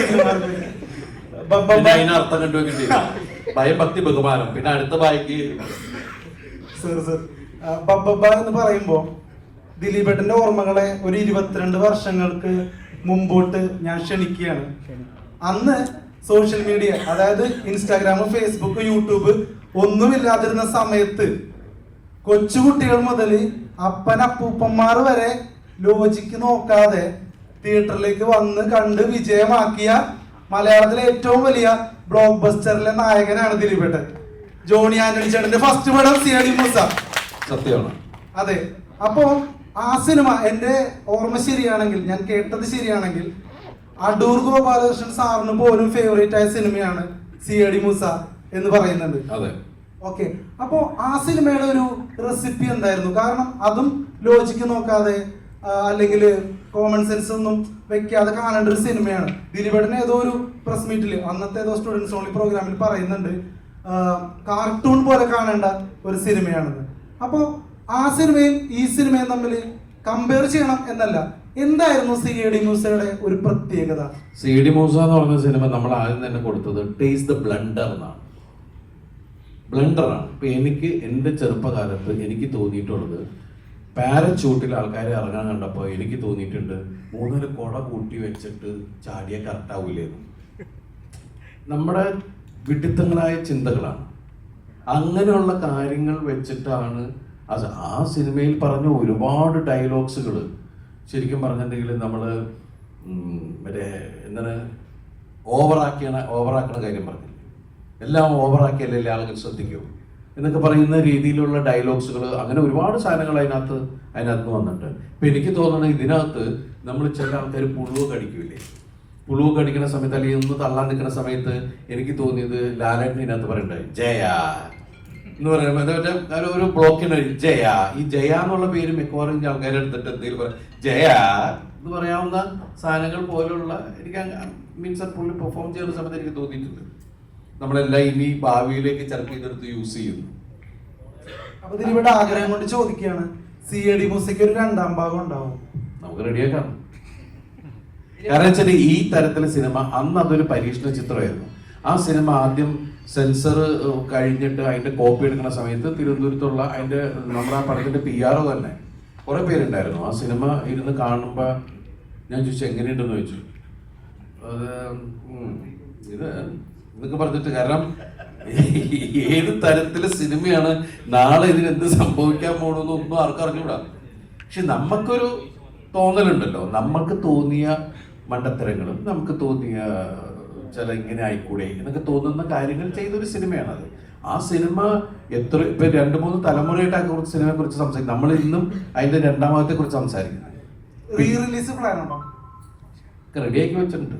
നിങ്ങൾ നിർബന്ധിച്ച 2026 CID മൂസ റിലീസ് ഉണ്ടാവും. വേണോ? നമ്മളിത് കൊണ്ടുവന്നിട്ട് പ്രിന്റ് പബ്ലിസിറ്റി കാശ് കൊടുക്കാൻ പറ്റാണ്ടായി പോലെ ആലോചിക്കില്ലെന്ന് ആദ്യമേ പറഞ്ഞേക്കാട്ടോ ആ പടത്തില്. എനിക്കെന്താ അറിയാമോ, എനിക്ക് നിങ്ങൾ ഒരു കാര്യം ഉറപ്പ് പറയണം, ഞാൻ ആ സിനിമയും കൊണ്ട് വരുമ്പോ അതിന് റിവ്യൂ പറഞ്ഞു കൊല്ലാൻ പറ്റുന്നില്ല. ഇപ്പൊ ഈ മീശമാധവന്റെ കാര്യം പറയുകയാണെങ്കിൽ, അന്ന് അതിന്റെ ഡ്യൂറേഷന്റെ കാര്യത്തില് ലാൽജോസ് ഒരു ഇന്റർവ്യൂ പറഞ്ഞിട്ടുണ്ട്, ഡ്യൂറേഷൻ കാരണം ചിലപ്പോൾ പടം പരാജയപ്പെടുമെന്നുള്ള ടെൻഷൻ വന്നിട്ടുണ്ടെന്ന് പറഞ്ഞിട്ടുണ്ട്. അപ്പോൾ അന്നൊക്കെ അവ സിനിമയിൽ വർക്ക് ചെയ്യുമ്പോൾ എല്ലാവരും സീനിയർ ആർട്ടിസ്റ്റുകളാണ്. ഇപ്പോൾ ജഗതി ചേട്ടനായിക്കോട്ടെ, സലീമായിട്ടാണ്, അവരുടെ കൂടെയൊക്കെ വർക്ക് ചെയ്യുമ്പോൾ അന്നത്തെ സിനിമകളിലും ഇപ്പോൾ സിനിമകളിലും പുതു തലമുറകളിൽ ധ്യാൻ ചേട്ടനൊക്കെ ആയിട്ട് വർക്ക് ചെയ്യുമ്പോൾ ധ്യാൻ ചേട്ടൻ തന്നെ പറഞ്ഞിട്ടുണ്ട്, മറ്റേ പ്രിൻസ് ആൻഡ് ഫാമിലിയുടെ ഇതിൻ്റെയൊക്കെ ആവശ്യമുണ്ടോ, ഇത്രയും എഫേർട്ടിൻ്റെ ആവശ്യമുണ്ടോ എന്നൊക്കെ ചോദിച്ചിട്ടുണ്ട് ഞങ്ങളോട്. അപ്പോൾ ഇപ്പോൾ അവരുടെ കൂടെ വർക്ക് ചെയ്യുമ്പോൾ പഴയതും തമ്മിലുള്ള എന്തോ വ്യത്യാസമാണ് എന്താണ് സിനിമയിൽ? അല്ല, എഫേർട്ട് എവിടെയും വേണം. എഫേർട്ട് എടുക്കാൻ എല്ലാവരും എഫേർട്ട് എടുക്കണമെന്നില്ല. ആരെങ്കിലും ഒരാൾ എഫേർട്ട് എടുത്തില്ലെങ്കിൽ കാര്യങ്ങൾ നടക്കില്ലല്ലോ, അല്ലേ? അപ്പം അതിന് മുമ്പിൽ നിൽക്കുന്ന 3-4 പേര് അതിനെക്കുറിച്ച് സിൻസിയറായിട്ട് സംസാരിക്കും, ചർച്ച ചെയ്യും എന്നുണ്ടാണ് ഫോർ എ ബെറ്റർ പ്രോഡക്റ്റ്. അതിന് വേണ്ടിയിട്ടുള്ള ശ്രമമാണ്. പിന്നെ ഞാൻ കണ്ടതിൽ എനിക്ക് പുതിയ തലമുറയിൽ വന്ന ടാലൻറ്റഡ് ആയിട്ടുള്ള നല്ല സെൻസിബിൾ ആയിട്ടുള്ള ഒരാളാണ് ഞാൻ നേരത്തെ എന്നെ പരിചയപ്പെട്ട നിമിഷം മുതൽ എനിക്ക് മനസ്സിലായി വലിയ സംഭവമുള്ള ഒരാളാണ്. ഇത്രയും സംഭവമുണ്ട്, ചങ്കൂറ്റമുണ്ട്, പറയേണ്ട കാര്യങ്ങൾ സിൻസിയറായിട്ട് മുഖത്തേക്ക് പറയാനും അറിയാം, നർമ്മമുണ്ടാവില്ലേ, അതിന് ഒരുപാട് ക്വാളിറ്റീസ് ഉള്ള ആളാണ്. അതുപോലെ തന്നെ പുതിയ തലമുറയിൽ ഒരുപാട് പേരുണ്ട് അതിന് വേണ്ടിയിട്ട്. ഈ സൈന്യം സിനിമയിൽ ആകെ 2 ഡയലോഗായിട്ടാണ് ആ സിനിമയിൽ അഭിനയിക്കുന്നത്. പക്ഷേ അതിൽ ത്രൂ ഔട്ട് ഡയലോഗ് ദിലീപേണ്ണ ഉണ്ടാക്കുന്ന ഈ ലാൽജോ സാർ എവിടെയോ ഇന്റർവ്യൂവിൽ പറഞ്ഞിട്ടു. അപ്പൊ അതിന്റെ ഒരു ടെക്നിക്ക് എന്താണ്? അത് നമ്മൾ ജീവന്മാരുടെ പോരാട്ടത്തില്ല, എന്തെങ്കിലുമൊക്കെ എന്നുള്ള ആഗ്രഹം ഉണ്ടല്ലോ, അതിനു വേണ്ടിയിട്ടുള്ള ശ്രമമാണ്. നമ്മളൊക്കെ കൊച്ചു കൊച്ചു വേഷങ്ങൾ ചെയ്തു വന്ന ആൾക്കാരല്ലേ, അതിൽ നിന്നാണ് ദൈവം അനുഗ്രഹിച്ച് ഈ ഒരു അവസരത്തിലേക്ക് എത്തിയത്. അന്ന് തുടക്കം ഞാൻ ലാലുവും എനിക്ക് തോന്നുന്നു ചമ്പക്കുളത്തിനച്ഛൻ എന്ന് പറഞ്ഞ സിനിമയിൽ വിനീതിന്റെ അപ്പുറം നിൽക്കുന്നുണ്ട്. പിന്നീട് അതിന് ശേഷം വിനീത് ഒരുമിച്ച് സിനിമ ചെയ്യാൻ പറ്റി. അങ്ങനെ ഇതൊക്കെ ഒരു ദൈവാനുഗ്രഹത്തിൽ പോകുന്ന കാര്യങ്ങളാണ്. ഒരു ഷോട്ടിൽ അപ്പൊ അവിടെ നിന്ന് ഉള്ള യാത്ര എന്ന് പറഞ്ഞാൽ ഒരുപാട് പേരുടെ സപ്പോർട്ടും ഒക്കെയാണ്. അല്ലാതെ നമ്മുടെ മിടുക്ക് മാത്രമല്ല, പിന്നെ ദൈവാനുഗ്രഹം, ഒരു ഭാഗ്യം. പക്ഷെ അന്ന് ആ ഒരു ക്യാരക്ടർ മലയാള സിനിമയ്ക്ക് ആവശ്യമായിരുന്നു. ഒരു റോസാപ്പൂവായിട്ട് ഒരു പെൺകുട്ടിയുടെ സാറിന്റെ കൂടെ, ഞാൻ കമൽ സാറിന്റെ കൂടെ മാത്രമേ അസിസ്റ്റന്റ് ആയിട്ട് വർക്ക് ചെയ്തിട്ടുള്ളൂ. പിന്നെ ഞാൻ ജോർജ് സാറിന്റെ കൂടെ വർക്ക് ചെയ്തിട്ടുള്ളൂ. എൻ്റെ ഗുരുസ്ഥാനത്തുള്ള ഒരാളാണ് ജോർജ് സാർ. ഇന്നും അദ്ദേഹത്തിൻ്റെ കൂടെ സിനിമ ചെയ്യുമ്പോൾ ഇന്നും അസിസ്റ്റന്റ് ഡയറക്ടർ തന്നെയാണ്. കമൽ സാറിന്റെ കൂടെ ചെയ്യുമ്പോഴും കമൽ സാറിന്റെ അസിസ്റ്റന്റ് ആയിട്ട് തന്നെയാണ്. അത് തന്നെയാണ് ഇപ്പോ ലയൺ എന്ന് പറഞ്ഞ സിനിമ രാഷ്ട്രീയപരമായിട്ട് സീരിയസ് ആയിട്ട് ചെയ്യുന്ന സിനിമയാണ്. ഇപ്പൊ വേറൊരു ഒരു ആർട്ടിസ്റ്റ് ചെയ്തെങ്കിൽ ഒരു പക്ഷേ അതിന്റെ മീറ്റർ മാറി ഇച്ചിരി സീരിയസ് ആവുന്ന സിനിമയാണ്. ദിലീപേണ്ണന്റെ കറക്റ്റ് മീറ്റർ എവിടേക്കാണ് കോമഡി അവിടെ കോമഡി, സീരിയസ് ആവുന്ന സ്ഥലത്ത് സീരിയസ്, കയ്യടി ഒക്കെയുള്ള സ്ഥലത്ത് കയ്യടി. അപ്പൊ അങ്ങനെ ചെയ്യുമ്പോൾ ഒരു ഇതെന്താണ്, ഇപ്പൊ ദിലീപേണ്ണല്ല വേറൊരു ആർട്ടിസ്റ്റാണ് ചെയ്യണമെങ്കിൽ ആ പടം എങ്ങനെയാവുമെന്ന് തോന്നിയിട്ടുണ്ടോ? അല്ല, നമ്മൾ അതിൽ നർമ്മത്തിൽ കൂടിയാണ് ആ സിനിമ പറഞ്ഞിരിക്കുന്നത്. എന്നാൽ അത് അയാളുടെ ഹീറോയിസും ഉണ്ട്. കാരണം അന്ന് എനിക്കത് ഞാൻ സാറിനോട് ചോദിച്ചിട്ടുണ്ട്, സാർ ഇതിന് ഞാൻ ഓക്കെയാണോ? കാരണം ഒരു സംസ്ഥാനത്തിന്റെ ഹോം മിനിസ്റ്റർ ആയിട്ടാണ് അഭിനയിക്കുന്നത്, മനസ്സിലായില്ലേ? അപ്പൊ അതിന് ഞാൻ ഓക്കെയാണോ എന്നുള്ള രീതിയിലാണ്. പക്ഷെ ദൈവം അനുഗ്രഹിച്ച് എനിക്ക് ഇഷ്ടപ്പെട്ട സിനിമകളിൽ ഒന്ന് തന്നെയാണ്. ആ സിനിമ നന്നായി ഓടുകയും ചെയ്താണ് ആ സമയത്ത്.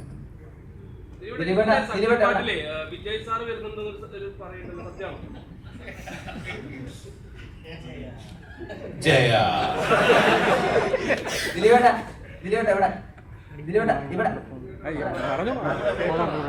ഇതില് ബബബയില് ഗോപാലൻ സാർ അഭിനയിച്ചിട്ടുണ്ട്.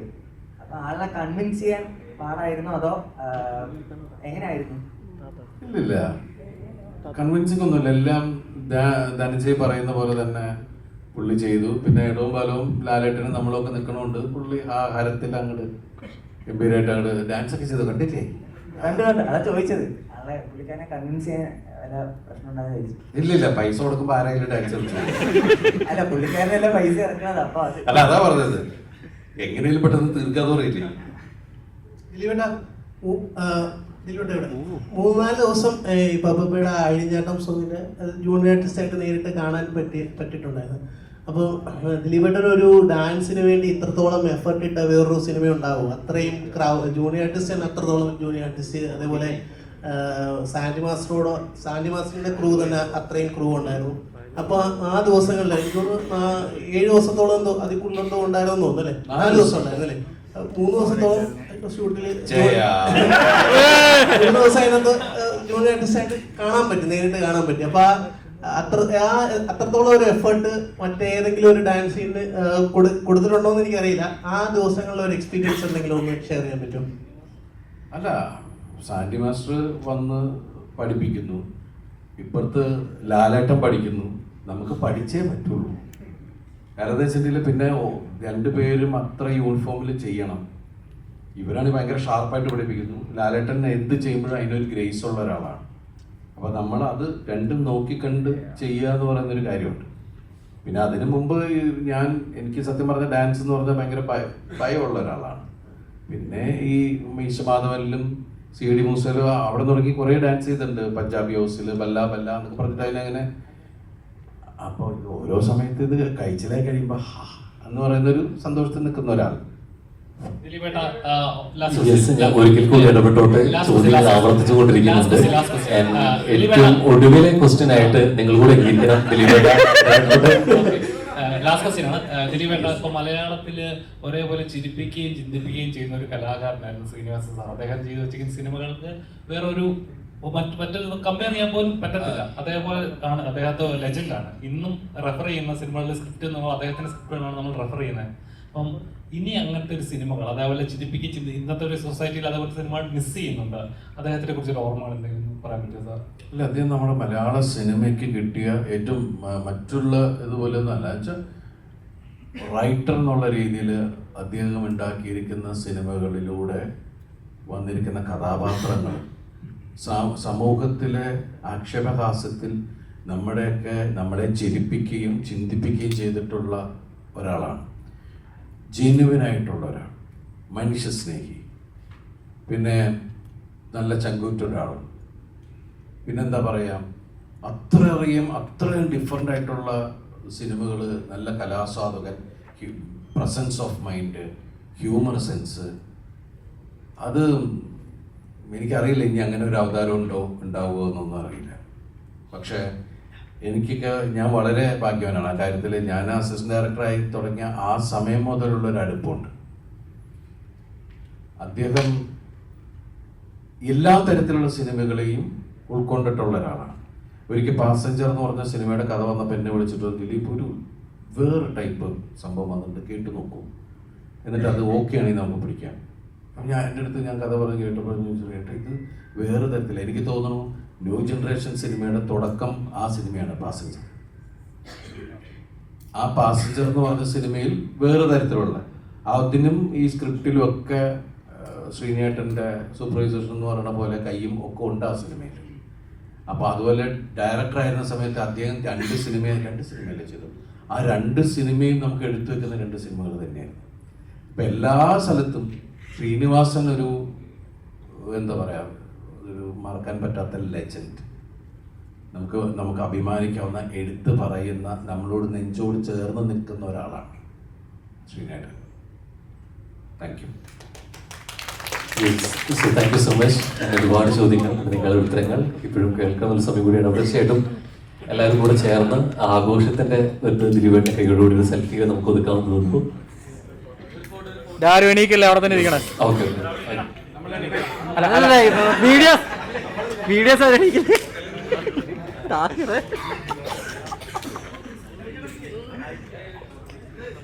എന്റെ മോനെ.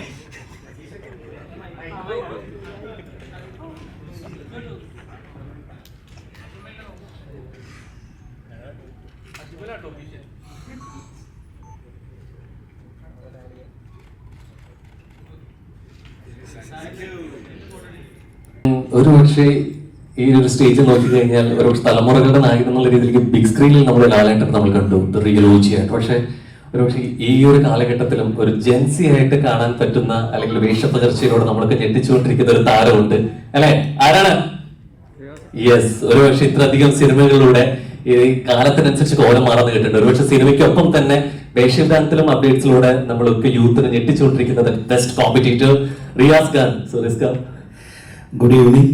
എല്ലാവർക്കും നമസ്കാരം. Press, media, thanks to press and media. നിങ്ങൾ ഈ സിനിമ വേറെ ലെവലിലേക്ക് കൊണ്ടുപോയി. നിങ്ങൾ first of all thanks to the director Dhananjayan sir and Gokulam movies, Gokulam Gopalan sir. Thanks to the entire team, technicians, thanking എല്ലാവരെയും താങ്ക് ചെയ്യുന്നു. പാത്രം കഴുകുന്ന സ്ത്രീ മുതൽ നമുക്ക് തുണി അലക്കി തരുന്ന ആൾക്കാർ വരെ, to the bottom level. Bottom level എന്ന് പറയുന്നില്ല, അതിൻ്റെ അർത്ഥം എല്ലാവരെയും എല്ലാവരും ഹാർഡ് വർക്ക് ചെയ്തിട്ടുണ്ട്. So thanks to everybody. ഇതെല്ലാം ഇല്ലാതെ ഇതൊന്നും ഇല്ല, ഇത്രയും വലിയ വിക്ടറി ഇല്ല. എനിക്കൊരു സ്പെഷ്യൽ മൂമെൻ്റാണ്. ബിക്കോസ് ചെന്നൈയിൽ ട്രസ്പുരം എന്നൊരു സ്ഥലമുണ്ട് കോടമ്പാക്കത്തിൽ. അതൊരു ഗ്രൗണ്ടാണ്. അതിന് ചുറ്റപ്പറ്റി കുറേ വീടുകളുണ്ട്. ഇന്ന് അവിടെ ആ ഭാഗത്ത് താമസിച്ചവരൊക്കെ ഒന്ന് പുനീത് രാജായിരുന്നു, ഒന്ന് ശിവരാജ് കുമാർ ആയിരുന്നു. അങ്ങനെ ഗോപാലൻ സാറിൻ്റെ വീട് ഈ ട്രസ്പുരത്തിൻ്റെ നേരെ ഓപ്പോസിറ്റ് സൈഡിലാണ്. ഞങ്ങളവിടെ ക്രിക്കറ്റ് കളിക്കും. ഈ ബോൾ അടിച്ച് സാറിൻ്റെ വീട്ടിലേക്ക് പോകും. ഞാനാണ് അപ്പോൾ ഈ ബോൾ എടുത്തിട്ട് വരുന്നത്. അപ്പോൾ 10 പ്രാവശ്യം ബോൾ തരില്ല, എടുത്ത് വയ്ക്കും. സാറിനൊന്നും ഓർമ്മയില്ല, പക്ഷെ ഇതൊക്കെ ജീവിതത്തിൽ നടന്നതാണ്. ഇന്ന് ആ സാറിൻ്റെ പടത്തിൽ, അവരുടെ മൂവീസിൽ ഞാൻ അഭിനയിക്കുന്നു. സോ ഇതൊക്കെ big moment in my life. ഷാനയുടെ നിന്ന് ഞാൻ ശമ്പളം വാങ്ങുന്നു. സോ ഭയങ്കര ഹാപ്പിയാണ് ഈ പ്രൊഡക്ഷനിൽ വർക്ക് ചെയ്തതും ഈ ടീമിനായിട്ട് ഞാൻ യാത്ര ചെയ്തതും. പിന്നെ ഏറ്റവും വലിയ സന്തോഷം, ഞാൻ എപ്പോഴും ഇഷ്ടപ്പെടുന്ന എൻ്റെ സുഹൃത്താണോ ബ്രദറാണോ അതറിയില്ല, ഈ റിലേഷൻ എന്താണെന്ന്. കുറേ പടം ദിലീപേട്ടൻ ഞാൻ അഭിനയിച്ചിട്ടുണ്ട്. സോ എപ്പോഴും ഞാൻ ദിലീപേട്ടനോട് അഭിനയിക്കുമ്പോൾ അതൊരു സക്സസ് പടമായിട്ടേ ഉള്ളൂ. സോ ഇതും ഒരു വലിയ സക്സസ്സാണ്. സോ വളരെ സന്തോഷം. ചില വാക്കുകൾ നമുക്ക് പറയാൻ പറ്റത്തില്ല. അത്രയും ഒരു സന്തോഷമുള്ള ഒരു മൊമെൻ്റാണ്, അതൊരു ദിവസമാണ്. സോ താങ്ക് യു എവറിബഡി, എല്ലാവരും, all the co-artists, all my colleagues, thank you so much and lots of love. Merry Christmas and Happy New Year.